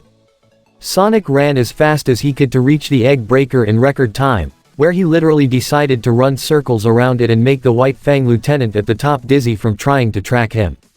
Hey! Stand still. He tried to bring the mace down on Sonic, but only hit the concrete as Sonic ran underneath before leaping up to perform a homing attack and try and strike the seemingly exposed pilot, only to hit an energy barrier that suddenly appeared. Sonic landed on his feet in front of the mech as the lieutenant gave a mocking laugh. Nice try, alien. Hey, well at least try and make it fun for me. Sonic grinned. Meanwhile, the group consisting of Amy, Omega, Rouge, Oobleck, and Sway found themselves looking toward the opening where Eggman's train had emerged from the subway tunnels into the open city. They heard the sounds of growls and knew exactly what was coming. Multiple creatures of Grimm had begun to pour into the city. Omega immediately opened fire with his machine guns with Oobleck adding to it with his flamethrower. Several of the frontmost Grimm were obliterated rather quickly, but a few were still able to push through, notably an Ursa and a pair of Beowulfs. Rouge flew upward and threw out purple hearts in their boomerang forms to slice at the necks of the two Beowulfs before they came back in circles around to finish the job and decapitate them completely and return to Rogue's hands. Sway barked at the approaching Ursa before Amy came up and slammed her Pico Pico into its chest with enough force to send it crashing into a nearby car. Sway rolled up into a ball as Amy struck him with her hammer like a croquet to send the curled-up dog into the Ursa's skull and shatter it in one strike. However, despite their best efforts, several Grimm were already making their way into the city from the other side of the hole. We cannot fend them all off. We're spread too thin, Oobleck stated. Agreed. Reinforcements required. Omega stated. Suddenly, a rain of bullets shot down from the sky and obliterated several of the Grimm in the surrounding area. The group looked up to see a small fleet of Atlas dropships, along with flagship, had arrived. The dropships all began to fly around the city, establishing a perimeter as the drop doors opened, and the AK-200s dropped down, landing all across the city to deal with not only the Grimm, but also the rampaging robots.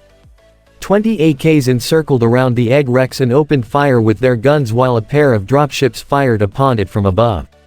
This allowed Young, Knuckles, and Blake a chance at escape.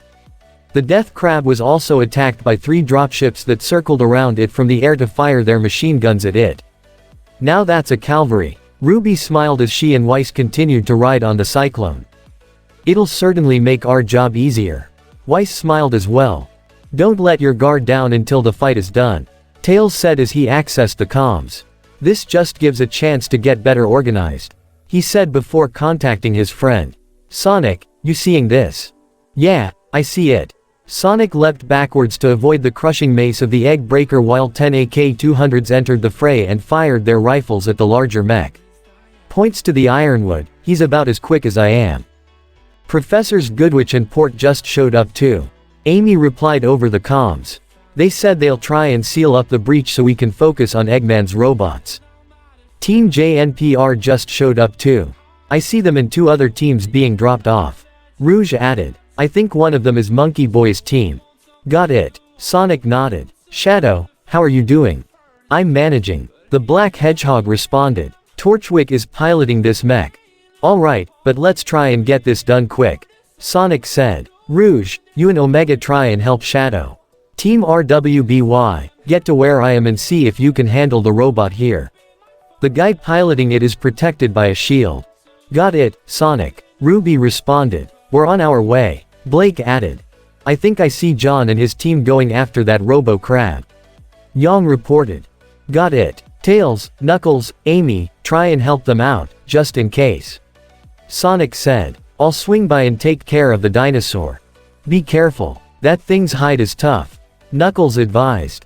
Alright, time to. Sonic was about to run off, but he spotted a streak of dark blue in the air heading directly toward the plaza's location. He grimaced as he had a good feeling that wasn't what he intended to do. After dropping off Glinda and Port, the dropship flew off as the 2 teachers met up with Oobleck and his group. We'll seal off the breach and help you as quickly as we can, Glinda told Amy, Rouge, and Omega. Sonic already told us where to go. Thanks, and watch your back.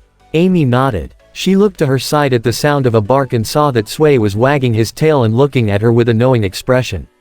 You wanna come too? Alright, come on boy. Amy encouraged as she and Sway ran off in one direction, while Rouge and Omega soared in the other.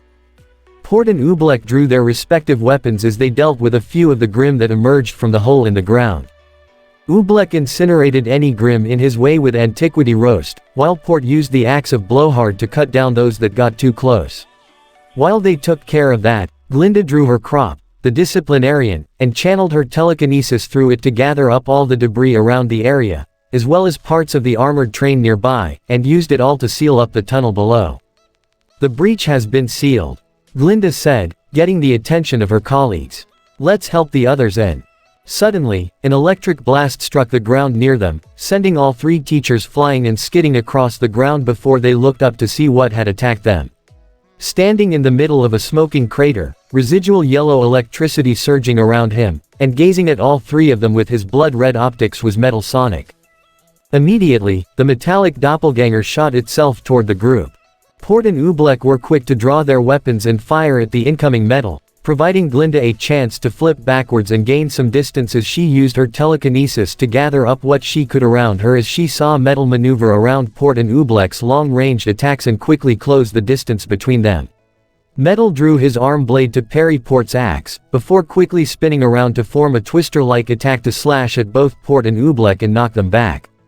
With them out of the way, Metal focused on Glinda as she sent all the gathered objects his way, precisely aiming each of them at Metal to try and halt his path, or at least slow them down.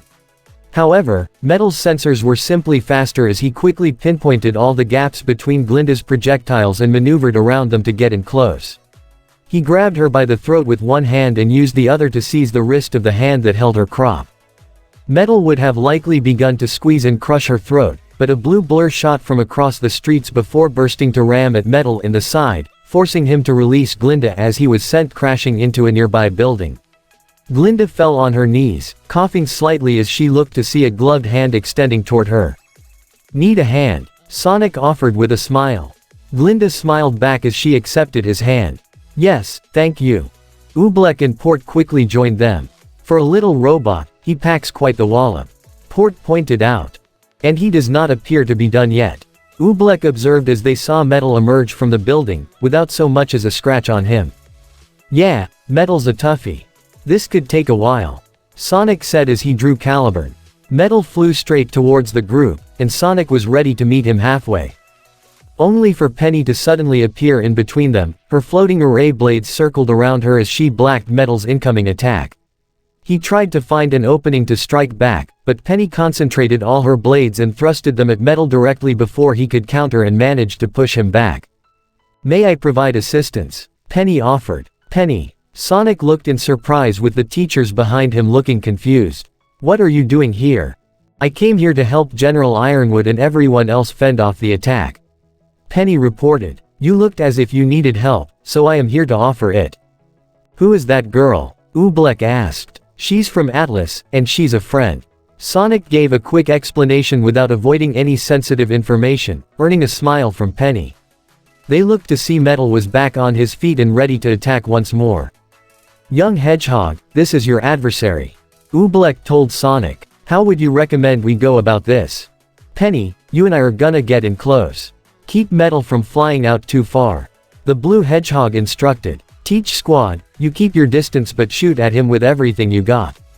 Limit his movements." "Understood." Glinda accepted as she shared knowing glances and nods with her colleagues. As they moved to circle around their robotic adversary, Sonic and Penny readied their respective weapons and were the first to go on the attack. The White Fang lieutenant was able to use his egg breaker to easily smash all the AKs that had surrounded him, leaving only piles of scarp metal. "Ha! Atlas thinks they're so high and mighty," the lieutenant boasted. "But this bad boy crushed them like tin cans. I'm gonna enjoy knocking those high-strung bastards off their high horse for good." Suddenly, a car was thrown in his direction, which smashed against the barrier protecting the cockpit. He turned to see Team RWBY assemble to face him. "Okay, you guys gotta admit that is one cool-looking robot," RWBY pointed out. "Are we really looking at the same robot, then? 'Cause its face is about as ugly as the guy who made it," Yang pointed out. "Ah, little girls wanna play with the big boys," the lieutenant mocked as he readied his robot, the four huntresses in training drawing their weapons. It was then he noticed the white-haired girl among them and recognized her face in an instant. "Ha, would you look at that? I finally get a chance to kill a Schnee. Take your best shot," Weiss challenged. The egg breaker jumped into the air and fell back down, Team RWBY leaping backwards to avoid the devastating impact that shook up most of the street. "Freezerburn for cover. Ladybug gets in close," RWBY ordered. Following their leader's instructions, Weiss plunged her sword into the ground to create a patch of ice, which Yang promptly smashed with firing ember silica to create a misty smokescreen to obscure the lieutenant's point of view. RWBY and Blake used this to zoom in close and slash along the egg breaker's hull, moving up and across with their respective semblances before landing on the left and right shoulders respectively. RWBY and Blake fired their weapons gun modes on the cockpit, the barrier protecting the lieutenant inside, though it was their hope they could wear down the shield with their combined assault. But they didn't have the time to do so as the egg breaker began to spin around rapidly, while also creating a tornado that encircled around the whole mech, sending RWBY and Blake flying off as Yang and Weiss sped off to try and catch them. But the lieutenant wasn't done yet. Even as he spun in the artificially generated tornado, the egg breaker's mace began to glow before it launched a series of holographic mace balls in a certain pattern, with half of them being lit on fire and the other half being lined with electricity. Right as Yang shot her gauntlets to leap into the air and grab a hold of RWBY and Blake's hands, they and Weiss noticed the incoming mace projectiles being shot out in all directions, several already converging on them. Weiss thrusted Mertenaster into the ground once again to create a wall of ice to act as a shield, but the shield was easily blasted away by an explosion mixing fire and lightning, knocking all four girls back even further. They pushed themselves up to see the egg breaker stop its spinning, the tornado around it vanishing as its pilot gazed at them with his intimidating mask. "That thing has dust in it," Yang pointed out. "From what I can tell at first glance, it has wind, hard light, fire, and lightning dust," Weiss observed. "But that's just at first glance, it could have more.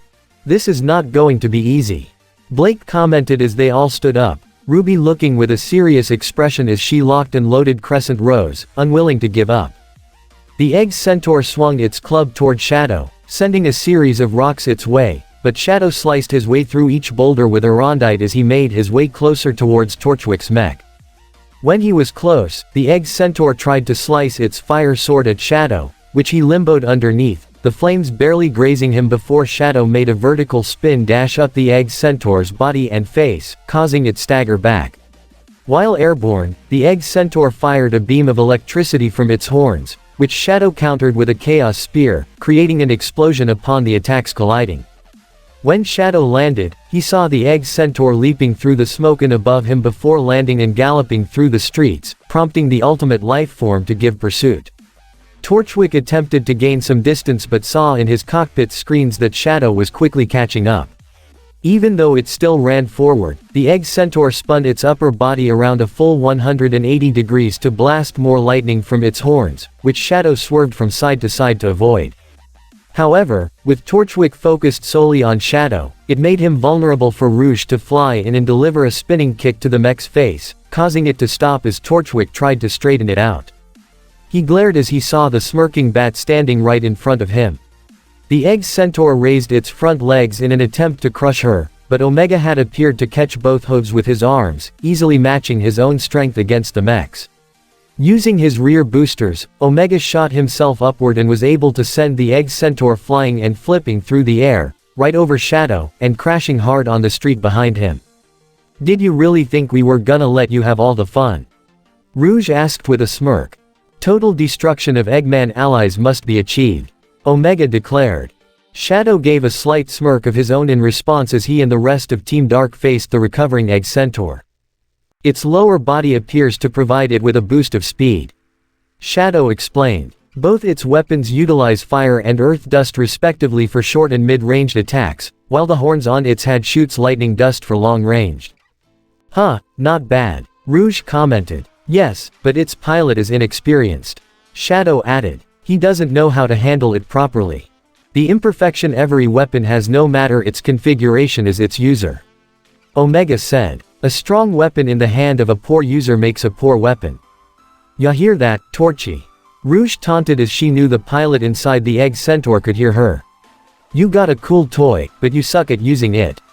In fact, you just suck. Period." Growling and grabbing his controls, Torchwick shot the egg centaur forward, prompting Team Dark to scatter and avoid the crushing blows of the front hooves. As they moved around it, Shadow opened fire with Arondite's gun component while Omega unleashed a volley of ice dust bullets to freeze its side, allowing Rouge to fly up high and gain some distance before coming back down and gather enough momentum right before she spun herself like a corkscrew and slammed both her feet into the egg centaur's chest with enough force to knock it off its feet and sending it skidding and crashing along the street. Team JNPR ran on the road and found themselves facing the death crab that leapt from the buildings into the streets below. The sight of the multi-legged super badnik that stood tall over the others made John more than a little nervous. "That's one big robot," the blonde gulped. They saw the death crab set its sights on the team. "Run," John ordered as the four of them turned around and ran with the multi-legged robot giving pursuit. It would catch up before long, but as it did, the death crab kicked up several abandoned cars and tried to smash the fleeing students or cut off their path. Nora turned around and ran backwards as she converted Monhild into its grenade launcher mode and fired, blowing up several of the incoming cars. However, a bus was then sent flying toward them. When Nora shot it, it may have only made the problem worse as it broke the bus in half and the two separate halves were now about to land on the fleeing students. Fortunately, Knuckles and Amy both came to the rescue as the pink hedgehog used her hammer to bat away one part of the bus while Knuckles obliterated the other with his fists. The death crab was then struck on its head by a series of missiles, courtesy of the cyclone as it fired another volley of missiles filled with gravity dust, This gave the missiles an extra force that when they exploded on the Death Crab's hull, it was sent crashing into an empty building. "Thanks guys," John said as he and his team regrouped with Knuckles and Amy, as well as Sway, while Tails continued to fly in the cyclone. They saw the Death Crab get back up and focus on the cyclone again, before firing a set of missiles from its own sides, prompting Tails to pull up and avoid the bombardment. "That thing's hide is tough," Knuckles commented. "We have to get to higher ground. We can't beat it from down here," Pyrrha said. "You're right. Let's get up top," John said as they made their way to the nearest building. Pyrrha held onto Nora as the latter pounded Monhild in its hammer mode to the ground, giving extra force with an explosion from the mallet to propel both to the top of a nearby building. Ren used the grapplers from Stormflower as John held onto him as Knuckles used his fists to climb up the wall while Amy picked up Sway and leapt up to the fire escape of the next door building and them up to the rooftop with everyone else. The group of 6 faced the Death Crab, now on more of an equal level with its head. Despite Tails flying around it, its optics narrowed in on Team JNPR, Knuckles, Amy, and Sway. Its shorter claws began to charge with electricity before shooting spheres of it at the group. While most of them leapt out of the way, Nora grinned as she took the blasts head-on.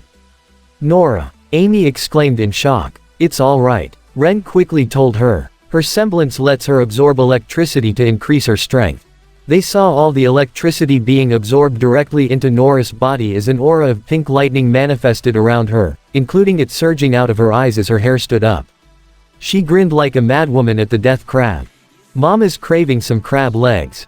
She shot herself across the rooftop, moving at twice her normal speed as she pulled back Monhild and slammed it across the hall with enough force that it not only sent the Death Crab tumbling back into the same building it crashed into, even causing the entire structure to collapse, it even created a massive dent in its body.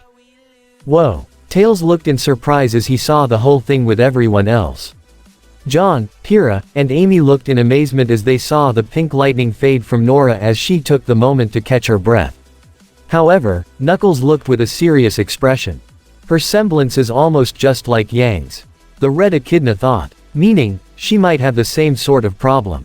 However, his thoughts were interrupted as the Death Crab pushed itself back up to face the group again. Despite the large dent on its side, it was still fully functional. Team JNPR, Knuckles, and Amy drew their respective weapons again. Sway growled and barked at the robot, while Tails flew back down in the cyclone before all 7 engaged the giant killer robot. Meanwhile, the Egg Rex had stomped and crushed pretty much all the AKs that had surrounded it, but the 2 dropships were still pelting it with gunfire.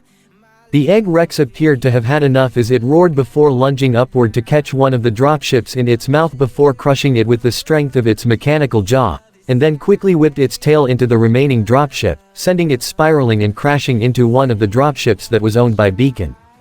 Fortunately, the pilot was able to eject in time, while the 4 students on board, Team SSSN, had managed to escape as well, making a rough landing on the street, and directly in front of the Egg Rex as it set its gaze upon them. "Uh-oh, he looks mad." Neptune winced. "So, what's the plan?" Sage asked their leader. "Go around and hit it from all sides," Sun stated as he was the first to charge forward, with Sage right behind him. Scarlet grabbed Neptune and used his semblance to fly him to the top of a building on the side where they saw their teammates run underneath the robotic dinosaur. "You take the left leg, I'll take the right," Sun told Sage as they drew their respective weapons. Sun's weapon, RWBY Bang and Jingu Bang, had converted into its nunchaku form as the monkey faunus spun and slammed them into the Egg Rex's right leg, giving shotgun blasts with each impact. At the same time, Sage had drawn his massive broadsword, Pilgrim, to cut down at the left leg. But they seemed to leave only scratches at most, nothing serious. From his vantage point, Neptune converted his trident, Try Hard, into its gun mode and fired electric bullets at the Egg Rex's face, hoping to take out its eyes, but it thrashed its head around rather quickly, making it difficult for Neptune to get a good shot in. Scarlet had flew forward to land on the Egg Rex's back, drawing his sword, Darling, in one hand, and flintlock pistol, Hook, in the other, and made his way toward the neck area of the Egg Rex and attempted to slash and shoot. The Egg Rex roared once more as it thrashed its whole body to the side, smashing into the building that Neptune was on top of, causing him to tumble and lose his balance while also thrashing into the building across the street, all to shake Scarlet off. It also stomped its legs down hard to create shockwaves that knocked Sage and Sun back. Sage was kicked off to the side, and it seemed that Sun was about to be stomped on by the Egg Rex's right foot. Only for someone to quickly move in and grab him, pulling him toward the side next to Sage and avoiding the deadly stomp. That person was none other than the rabbit faunus, Velvet. "Are you alright?" she asked. "Yeah, thanks." Sun nodded. Velvet looked to see her teammates walking down the street to confront the Egg Rex. This lineup consisted of Coco Otto, who stood at the center, with Fox Alistair on her left and Yatsuhashi Daichi on her right. They, along with Velvet, together made Team CFVY. The Egg Rex roared at them, but while Velvet looked nervous from the side, the rest of her team seemed rather unimpressed, particularly their leader. "You just destroyed my favorite clothing store." Coco spat to the side. "Prepare to die." She drew her suitcase, which opened up to reveal a massive rotary cannon, which she dubbed Janduya. She immediately opened fire, and despite her semblance enhancing the dust in her gun to add some extra firepower, the Egg Rex was only forced back as its outer armor was still taking little damage, something Velvet noticed. Yatsuhashi and Fox ran forward, splitting to the right and left sides respectively as Coco kept the Egg Rex's attention focused on her. Fox leapt up on the right side and used his dual arm blade's sharp retribution to climb his way up, while Yatsuhashi did the same with his own large sword, Fulcrum, to pull himself upward.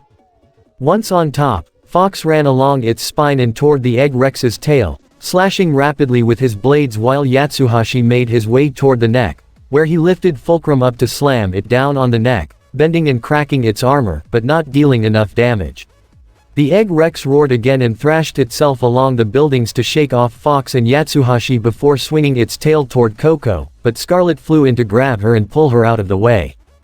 All 8 of the Huntsman students regrouped together in a nearby alleyway to address their current situations. "Those were our best attacks. And they did nothing," Yatsuhashi stated. "I agree. Its armor is too thick. What is that thing even made of anyway?" Scarlet stated. "Then maybe we can try a different angle," Velvet suggested. "If its armor is too strong, that must mean it must be protecting something, right?" "Hey, yeah," Sun followed her logic. "I bet its insides aren't nearly as strong," he said with a smile. Coco thought for a moment before coming to the same conclusion. That could work. Alright, she turned towards Team SSSN. "Which of you is the physically strongest of your team?" "I am." Sage raised his hand. "Alright, Yatsuhashi, you and this guy try and force open its mouth. I'll take it from there," Coco instructed. "I can help with that." Sun volunteered as he showed off his semblance to create 2 glowing yellow clones of himself before causing them to vanish.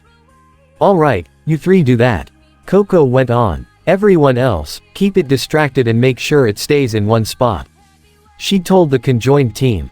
Velvet, she got the rabbit faunus attention. "Do what I do." Getting her leader's message, Velvet nodded as she held her camera-like weapon close to her body before all 8 of them ran back out into the street to face off against the Egg Rex again. Just like before, the group split up and ran around its sides to engage it from all directions and split the giant robotic dinosaur's focus.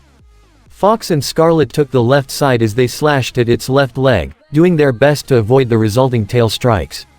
On the right side, Neptune pulled out Try Hard again in its gun mode and fired, while Velvet did something that completely took Neptune by surprise. Her camera, Anisadora, opened up to produce a bright blue light construct. Using hard light dust, Velvet had quipped a blue construct that looked exactly like her leader's Gatling gun, Janduya, and opened fire on the Egg Rex's side, causing it to roar at the devastating impact. Neptune could only look at Velvet with a dreamy smile. What a woman. With the Egg Rex distracted, Coco, Sun, Sage, and Yatsuhashi were able to leap up to its massive tail and run up along its back, closer toward the head. When it roared again, Sage and Yatsuhashi were on the left side of its open mouth and pressed their feet against its lower jaw and their hands against its upper one. Sun followed their lead as he created 3 glowing copies of himself to force open the right side. Their combined strength seemed enough to keep the mouth from closing. Coco then positioned herself at the very center of its lower jaw, produced Janduya again, and aimed it down the robot's throat. "Say ah," She opened fire. Using her semblance and enhancing the firepower of her weapon, the bullets tore through all its inner components, already creating small explosions and internal fires. Within a matter of seconds, nearly everything inside was torn to shreds before multiple explosions erupted from the inside. Seeing this as their cue, both teams CFVY and SSSN leapt back and moved away as fast as they could before one large explosion tore up the insides, leaving only its outer armor as it fell to pieces on the ground. The 8 huntsmen in training took a moment to observe their handiwork before smiles and smirks were shared all around. Not bad. We actually make a really great team, huh? Sun offered his hand to Coco for a high five with a wide smile. I suppose. Coco shrugged nonchalantly but smirked back before returning said high five. The egg breaker continued to launch multiple projectiles, all in the shape of giant spiked balls made from hardlight dust and charged with other forms of dust, notably fire and lightning. The rapid bombardment and resulting explosions have completely torn up most of the street and kept Team RWBY from advancing any closer, all the while the White Fang lieutenant was laughing. Seriously, how much dust does that thing have? Yang exclaimed in frustration. We can't get any closer. Blake stated. And even if we do, its weapon is too strong for us. RWBY tried to think. They had to take out that mace in order to gain any sort of advantage. She was certain that her own semblance could let her get in close, but she couldn't take the robot down all on her own. But how? She spotted the side of a building on the egg breaker's right side, across from where its mace hand was. That gave her an idea. I'm going to move in close. RWBY told her team before turning to her partner. Weiss, I need some ice dust ammo. When that mace arm hits that building, I need you to form a circle of glyphs on the wall all around it, kinda like what we did with the Nevermore in the Emerald Forest. RWBY, what are you? Weiss questioned. No time. Just trust me, RWBY exclaimed. Seeing how she didn't have any other ideas, Weiss took out a cartridge of dust ammo, which happened to have only ice dust, and gave it to RWBY, who loaded it in her crescent rose. When it's open, you guys trip that thing up. Knock it flat on its back. RWBY told them. You got it. Yang nodded. We'll follow your lead, Blake replied. RWBY then used her petal burst to move in closer to the egg breaker. When the lieutenant fired another volley of projectiles, RWBY's semblance provided her with the speed and agility to avoid all of them well before they exploded and quickly closed the gap. She moved toward the right side of the mech and waved her hands to get his attention. Hey, is that all you got? RWBY tried to taunt like how Sonic would. My dog has better aim than you. Why you? The enraged lieutenant went on the attack. Using her semblance, RWBY ran up the side of the building just as the egg breaker lunged its mace arm forward. Using an added boost with a shot from Crescent Rose, RWBY was able to avoid the impact as the mace broke through the side of the building, with only its joint sticking out. RWBY then leapt off the wall and configured her scythe to its rifle mode and fired the ice dust rounds at the impact zone, creating a large cluster of ice that trapped the joint in the wall itself. What the hell? The White Fang lieutenant tried to pull the arm out, but it seemed pretty stuck. Weiss, go! RWBY called out to her partner. The Schnee heiress aimed her sword and channeled her semblance to create a ring of glyphs along the wall and around the frozen joint. RWBY hooked the curved blade of Crescent Rose underneath the joint as she placed her feet on the glyph up top and used her own speed, combined with the added boost from the glyph ring, to run in literal circles. Before long, she unleashed her red tornado attack, now at a horizontal angle, and made even faster and more powerful with the glyph's own boost. All the gathered momentum was enough for RWBY to pull Crescent Rose outward and completely sever the entire limb from the egg breaker, the force causing it to stagger back. Ah, no freaking way. The White Fang lieutenant was more than a little shocked. He's open. Go! Yang exclaimed as she and Blake ran forward as fast as they could. Blake was the first to move in by throwing out the tethered end of Gamble's shroud to hook around the joint of the egg breaker's left leg before leaping behind it to pull on the other end and hook it up to the right leg, binding its legs together as Weiss created a large glyph underneath and channeled some gravity dust from Mertanaster into it to create a strong propulsion to shoot the whole mech upward. While it was airborne, Yang used the bursts from Ember Celica to blast herself upward and above the egg breaker as it began to fall. Loading up all her shells, Yang gave a yell as she pulled back both her arms and blasted forward to deliver a punch that unleashed all her shotgun shells in one strike. This attack was enough to send the egg breaker crashing down to the ground hard. It was greatly damaged upon impact, but the thing that really broke was the hard light dust barrier around the cockpit, finally knocking the White Fang lieutenant out and sending him rolling across the street. He tried to pull himself up, his own natural aura having been weakened from the crash, as he faced Yang, who landed alongside Blake and Weiss. "I'm not about to be outdone by a bunch of brats." He heard a high-pitched yell from above and looked in surprise to see RWBY shooting herself down straight toward him and sliced crescent rows as she zipped past him. That one attack was enough to finally break his aura, causing him to fall over to the ground in unconsciousness. "Nice." Yang gave a thumbs up at her sister's finishing move. Blake nodded as she shared a smile with Weiss. RWBY, with a proud smile, raised her fist in the air in victory. "Go Team RWBY." Moving from rooftop to rooftop, Pyrrha, Nora, and Ren fired the gun configurations of their respective weapons at the Death Crab, while Knuckles, Amy along with Sway, and John stayed with each of them to provide cover should the Death Crab retaliate. It tried to do so as it swiped one of its claws toward Pyrrha, but Knuckles punched it out of the way before it shot one of its other claws towards Ren, forcing John to move up and produce his shield to protect them both, but the impact still knocked them both across the rooftop they were on. Tails came around again in the cyclone to fire bullets of ice dust at the Death Crab's top, but its armor was still too thick to penetrate as icicles formed at the top before its top opened up again, albeit more slowly and crooked as the damage from Nora's previous attack could be seen from the large dent on its side, and launched several more missiles at the cyclone, which Tails tried to shake loose and shoot down like before. John noticed how the top was closing more slowly than before, and this gave him an idea. He was quick to access the comms he and his team shared with their allies. "Knuckles, get in there and keep the top from closing. Don't ask me why, just trust me. Nora, help him out." "No time to question it," Knuckles responded. "All right. You got it." Nora nodded as well as they both ran forward and leapt onto the Death Crab itself. Knuckles pressed his feet down on the bottom and pushed up to keep the top from closing back down. Using his own strength, he kept the inner components of the machine exposed while Nora went on the other side and used Monhild as a stilt to keep the top from closing on her end. The Death Crab struggled to shake them off and close its lid, but John wasn't about to give it a chance to do so. "Tails, I need you to come back down and pick up Pyrrha." John began. "Fire that ice stuff at the ground.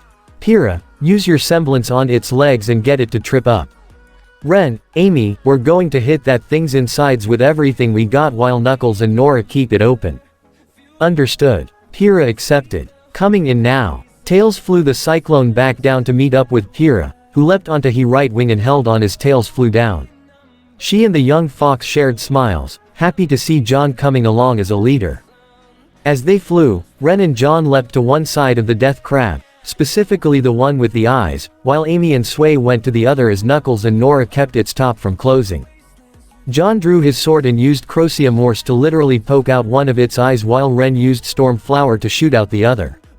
Amy brought down the Pico Pico to crack open more of its insides and expose the wires, prompting Sway to leap in and grab its cables with his mouth before pulling back to tear them out, causing many of its internal systems to short-circuit.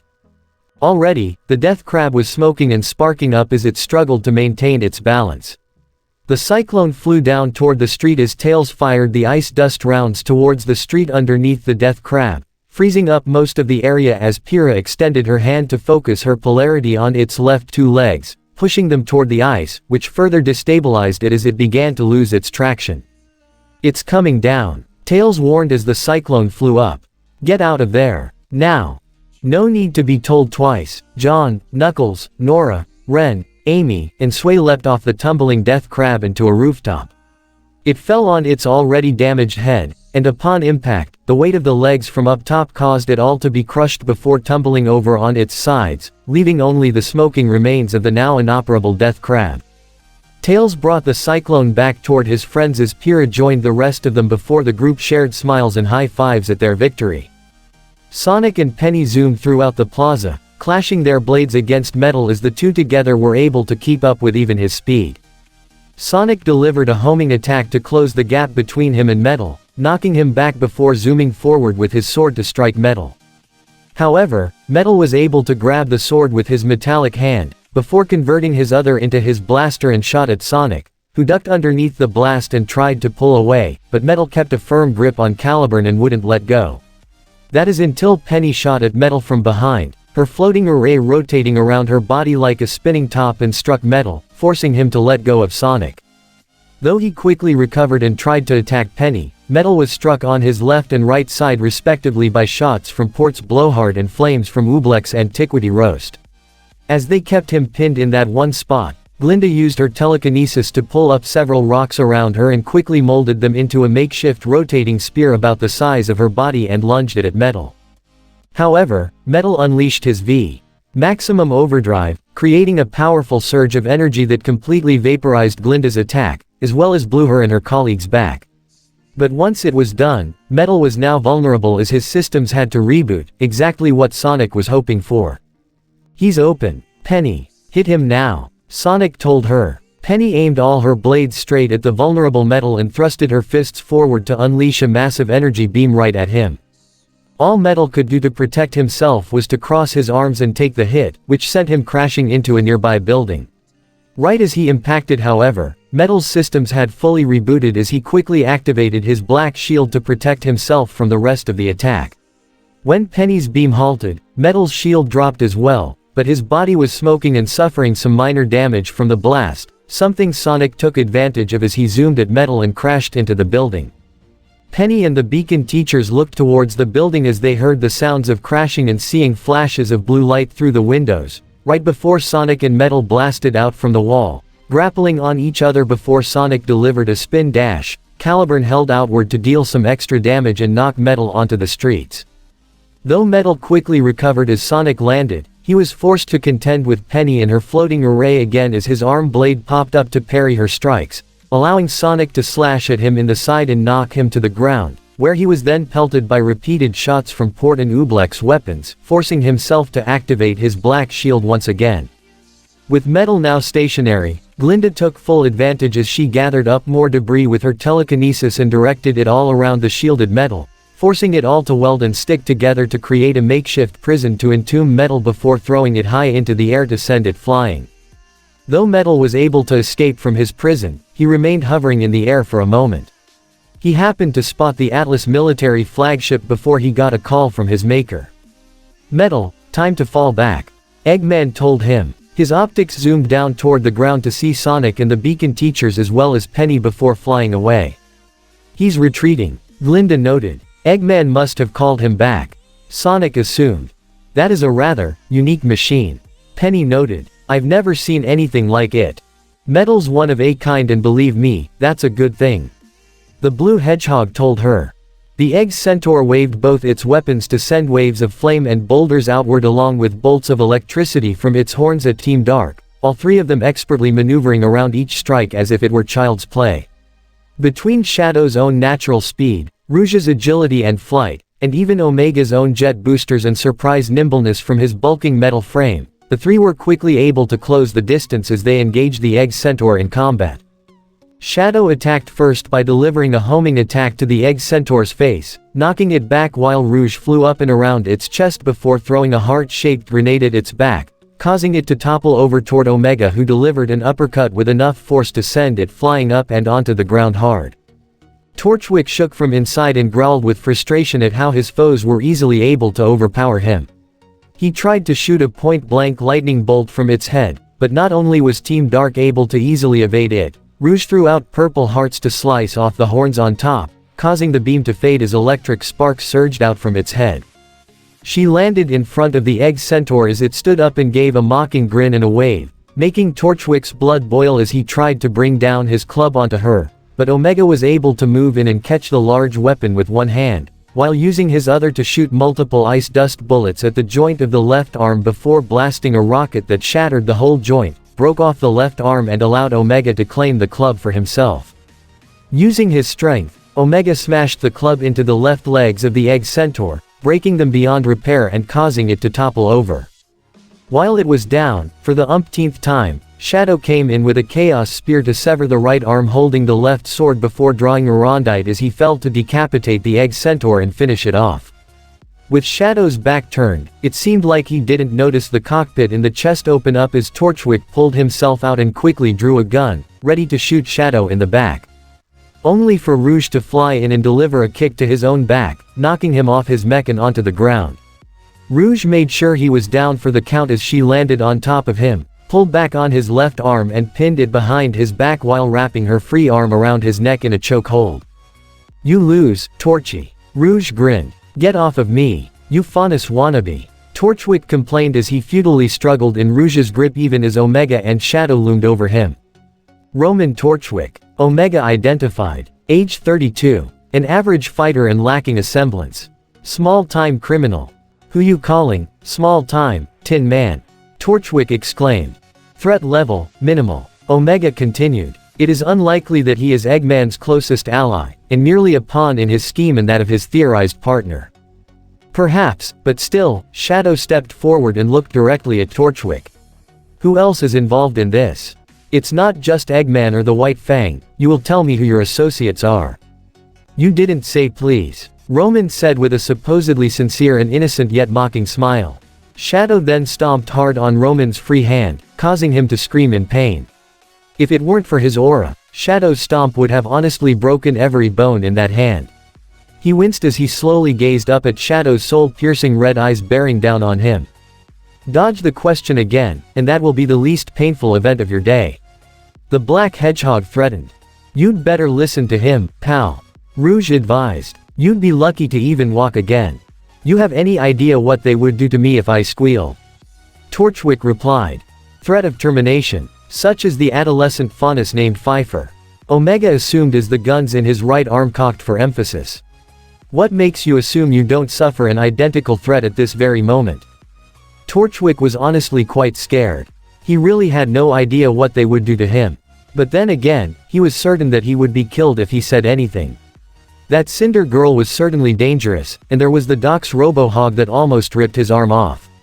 He was already sweating just thinking about all that.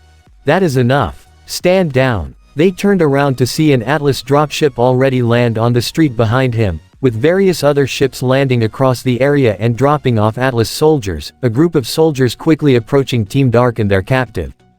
By order of General Ironwood, all prisoners are to be brought in for questioning. One soldier stated. "We already got that covered, boys." Rouge said. "I'm sorry, but this is a direct order from the general." The soldier replied. "Please hand over the prisoner." Shadow grimaced in annoyance. They could have gotten answers now, but that fool Ironwood seemed more interested in handling things his own way. As much as he wanted to say no, he knew it would already cause further tension between their respective groups. Shadow and his allies, even Sonic, were suspecting that Ozpin and his inner circle, Ironwood among them, had a hidden agenda, and if Shadow refused, this would make them further suspicious. If they were to learn more about what it was that Ozpin was hiding, they had to cooperate, at least for now. With reluctance, the Black Hedgehog looked to Omega and nodded. Both stepped away as Rouge let go of Torchwick, allowing the soldiers to apprehend him as they pulled him up and cuffed his hands behind his back. Shadow could see the relief on the criminal's face. "Don't look so relieved." Shadow got his attention. "What makes you think Atlas will keep you secure from the Doctor or any assassins he may employ? Perhaps one undercover." That alone caused Torchwick to look more than a little frightened as the soldiers hauled him away onto the dropship. Not long after the battles finished, the Atlas military began to clean up all the wreckage of the Badniks in the city, with Glinda and the rest of the Beacon professors providing assistance. Penny had already returned to the flagship as soon as the battle was over. Surprisingly, there were no casualties, a few people reporting injuries, most of which were minor. Guess it was fortunate this incident was contained, but the property damage still looked pretty nasty. The whole event was being watched at the top of a building by the conjoined group of Teams Sonic, RWBY, Dark, and JNPR. "Well, that was fun," Sonic commented. Half of the group either smiled or laughed, including Ruby, who had Sway snuggle up to her side, while the others groaned in annoyance. "If we don't get extra credit for any of that, I am going to be seriously disappointed," Weiss stated. "You see all that collateral damage, kid?" Rouge pointed to the broken parts of the city around them. "I wouldn't count on it. Plus, we didn't solve everything," Ruby said. We didn't catch Eggman, we still don't know who infiltrated Beacon, or else he might be working with. And Eggman still has the other 6 Chaos Emeralds, which he didn't even use this time. Tails added. He's probably saving them for his main event. Knuckles assumed. The White Fang is still an active threat. Omega added. There were very few of their agents at Mountain Glen. And out of that whole mess, only 2 people were arrested. Blake pointed out. She thought back to Elia once more, and while she was glad that the girl wasn't among those arrested, she was also worried because she was still with Eggman, and likely Adam. But there wasn't anything she could do about that now. So, what's next? John asked. We still think Eggman is planning on attacking the Vital Festival.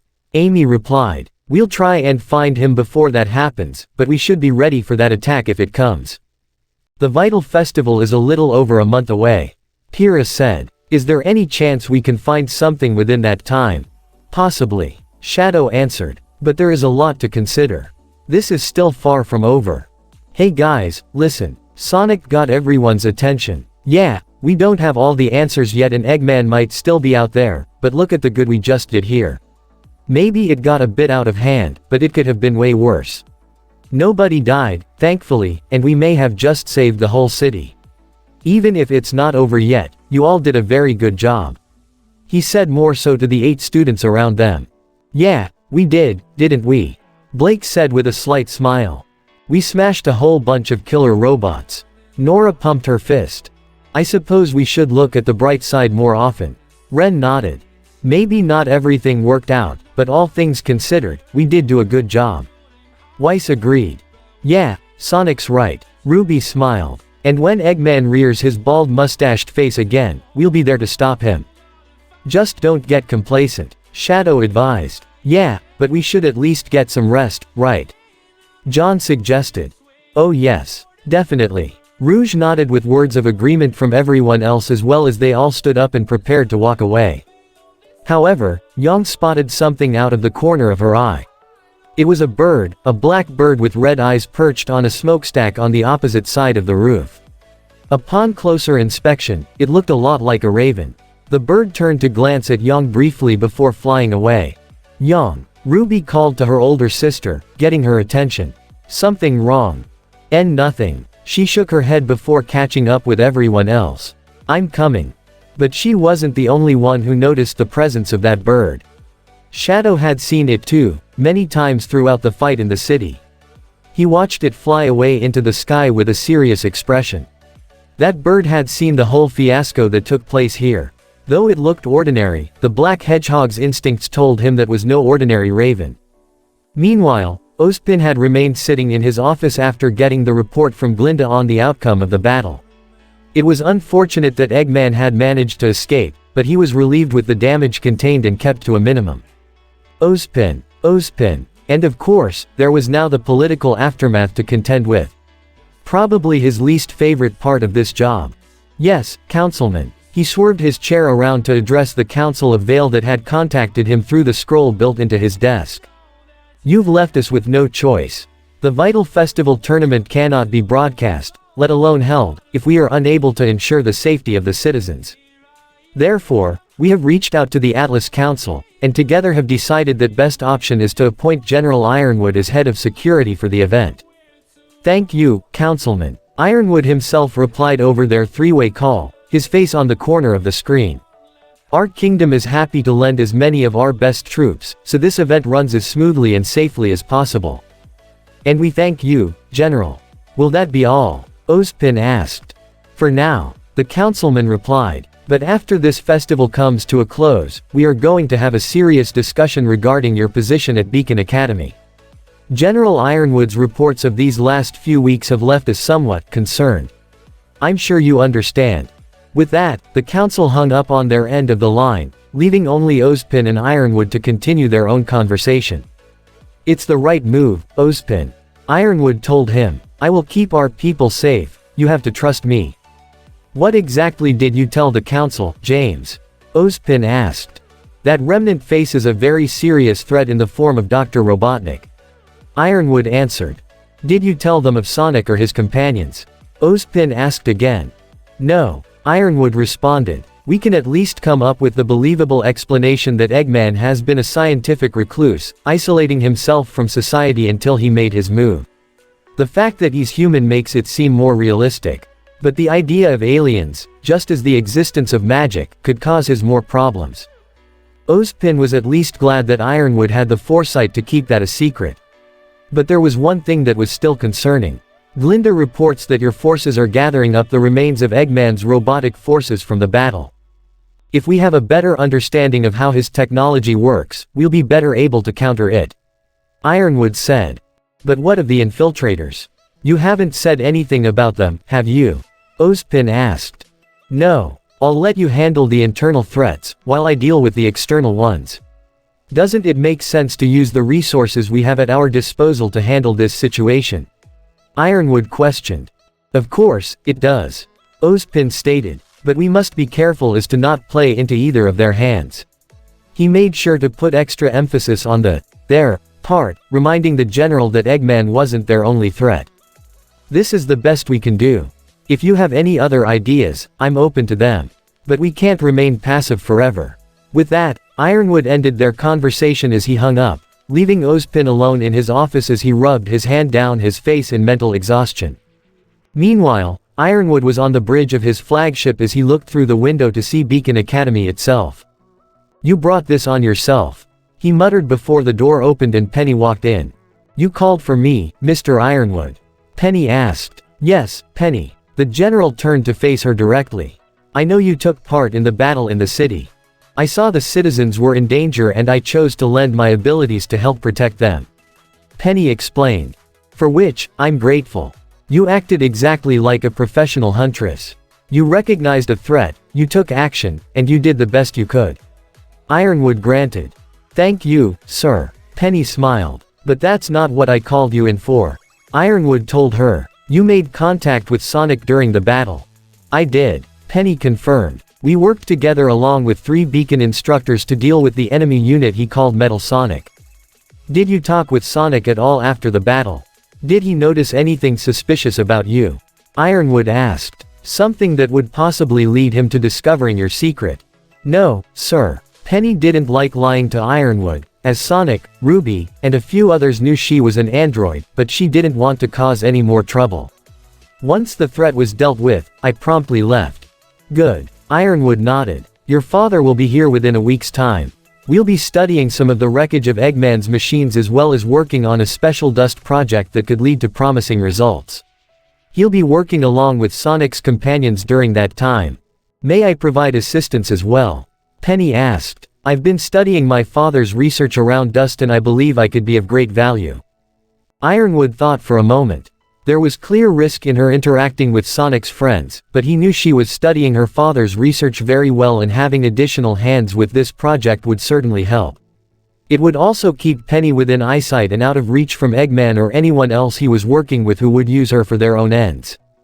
All right. Ironwood nodded, causing Penny to smile. But be certain they do not find out your secret. I understand. Thank you, sir. Penny saluted before leaving. Meanwhile, Eggman sat at the bridge of his own newly built battleship that remained hidden in the ocean off the coast of Vale, not that far from Beacon Academy, with Metal Sonic off to the side as the mad scientist watched footage of the fight in the city where all his mechs went up against Sonic and all his allies, new and old. Adam Taurus is here for you, boss. Orbot contacted him. Send him in. Eggman allowed. The door opened as Orbot and Cubot escorted the young leader of the White Fang's Vale branch.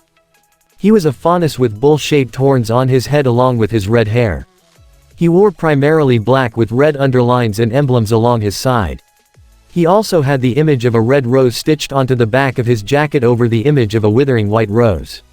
He carried a sheathed sword on his side, and, just like every member in his organization, wore a grim mask, one that had red linings. Ah, Adam my boy. Eggman greeted as he swerved his chair around to face him directly. Tell me, did you enjoy my little show? It was certainly over the top. Adam replied. Your machines are, how should I say, extravagant. What's extravagant mean? Cubot asked Orbot. It means absurd. Exceeding what one could consider reasonable or appropriate. Orbot answered. So, pretty much everything the boss does. Cubot assumed.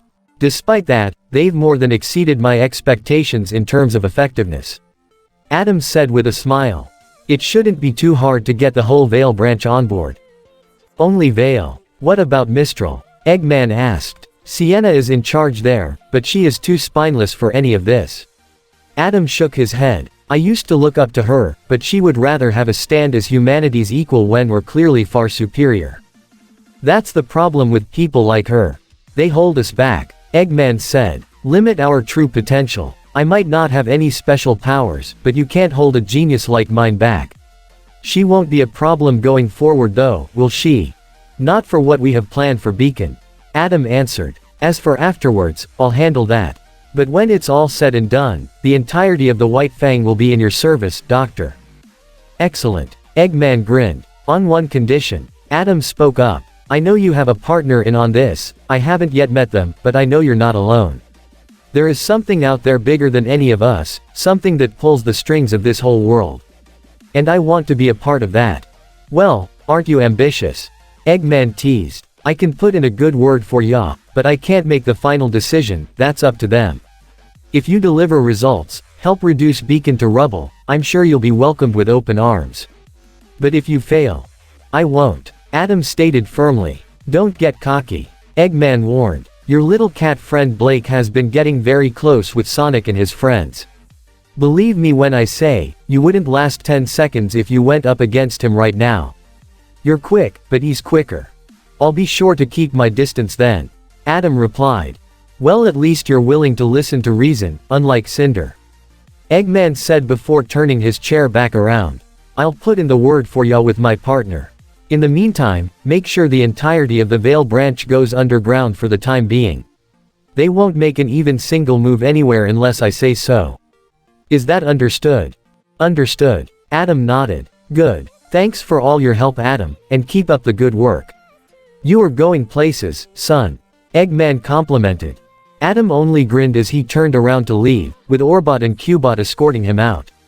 Once the door shut, Eggman spoke up to said partner who had been listening the entire time. Well, what do you think? He's ambitious, he's strong, I'd say he make a worthy addition to your little club. The Mad Doctor said as the Seer Grim emerged from the shadows of a nearby corner. He has the potential, but as you said, he'll have to prove himself. Salem replied. Let us see how well he performs for Beacon before I make a final decision, but I will consider it. But, speaking of your foe, I understand that Sonic came rather close to catching Cinder, twice. He may be getting closer to learning of our plan, even if Ozpin does try to hinder his efforts. Which could lead to infighting between the two as you guessed. Eggman answered. Sonic's already got a number of Beacon students following him around like lovesick puppies, but we already have our little distraction plan. A contact of mine has already met up with Merlot on his island, so everything's just about ready on that end. That being said, how do you feel about Merlot joining us? I imagine he and Watts would get along quite well. Just like with young Adam, he has potential, but he must prove himself. Salem responded. I have to be careful with whom I allow in my inner circle, I can't afford anyone who would prove to be a hindrance. Another reason why I prefer machines and making my own company, but point taken. Eggman said. Either way, everything's set for the Vital Festival. Assuming Cinder doesn't screw up, it should perform without a hitch. Indeed, Doctor. Our time is coming, Salem said. And nobody, not Ozpin, not even Sonic, is prepared for what is coming to their doorstep. As the two conversed further, Metal Sonic seemed to be lost in his own thoughts and not paying attention.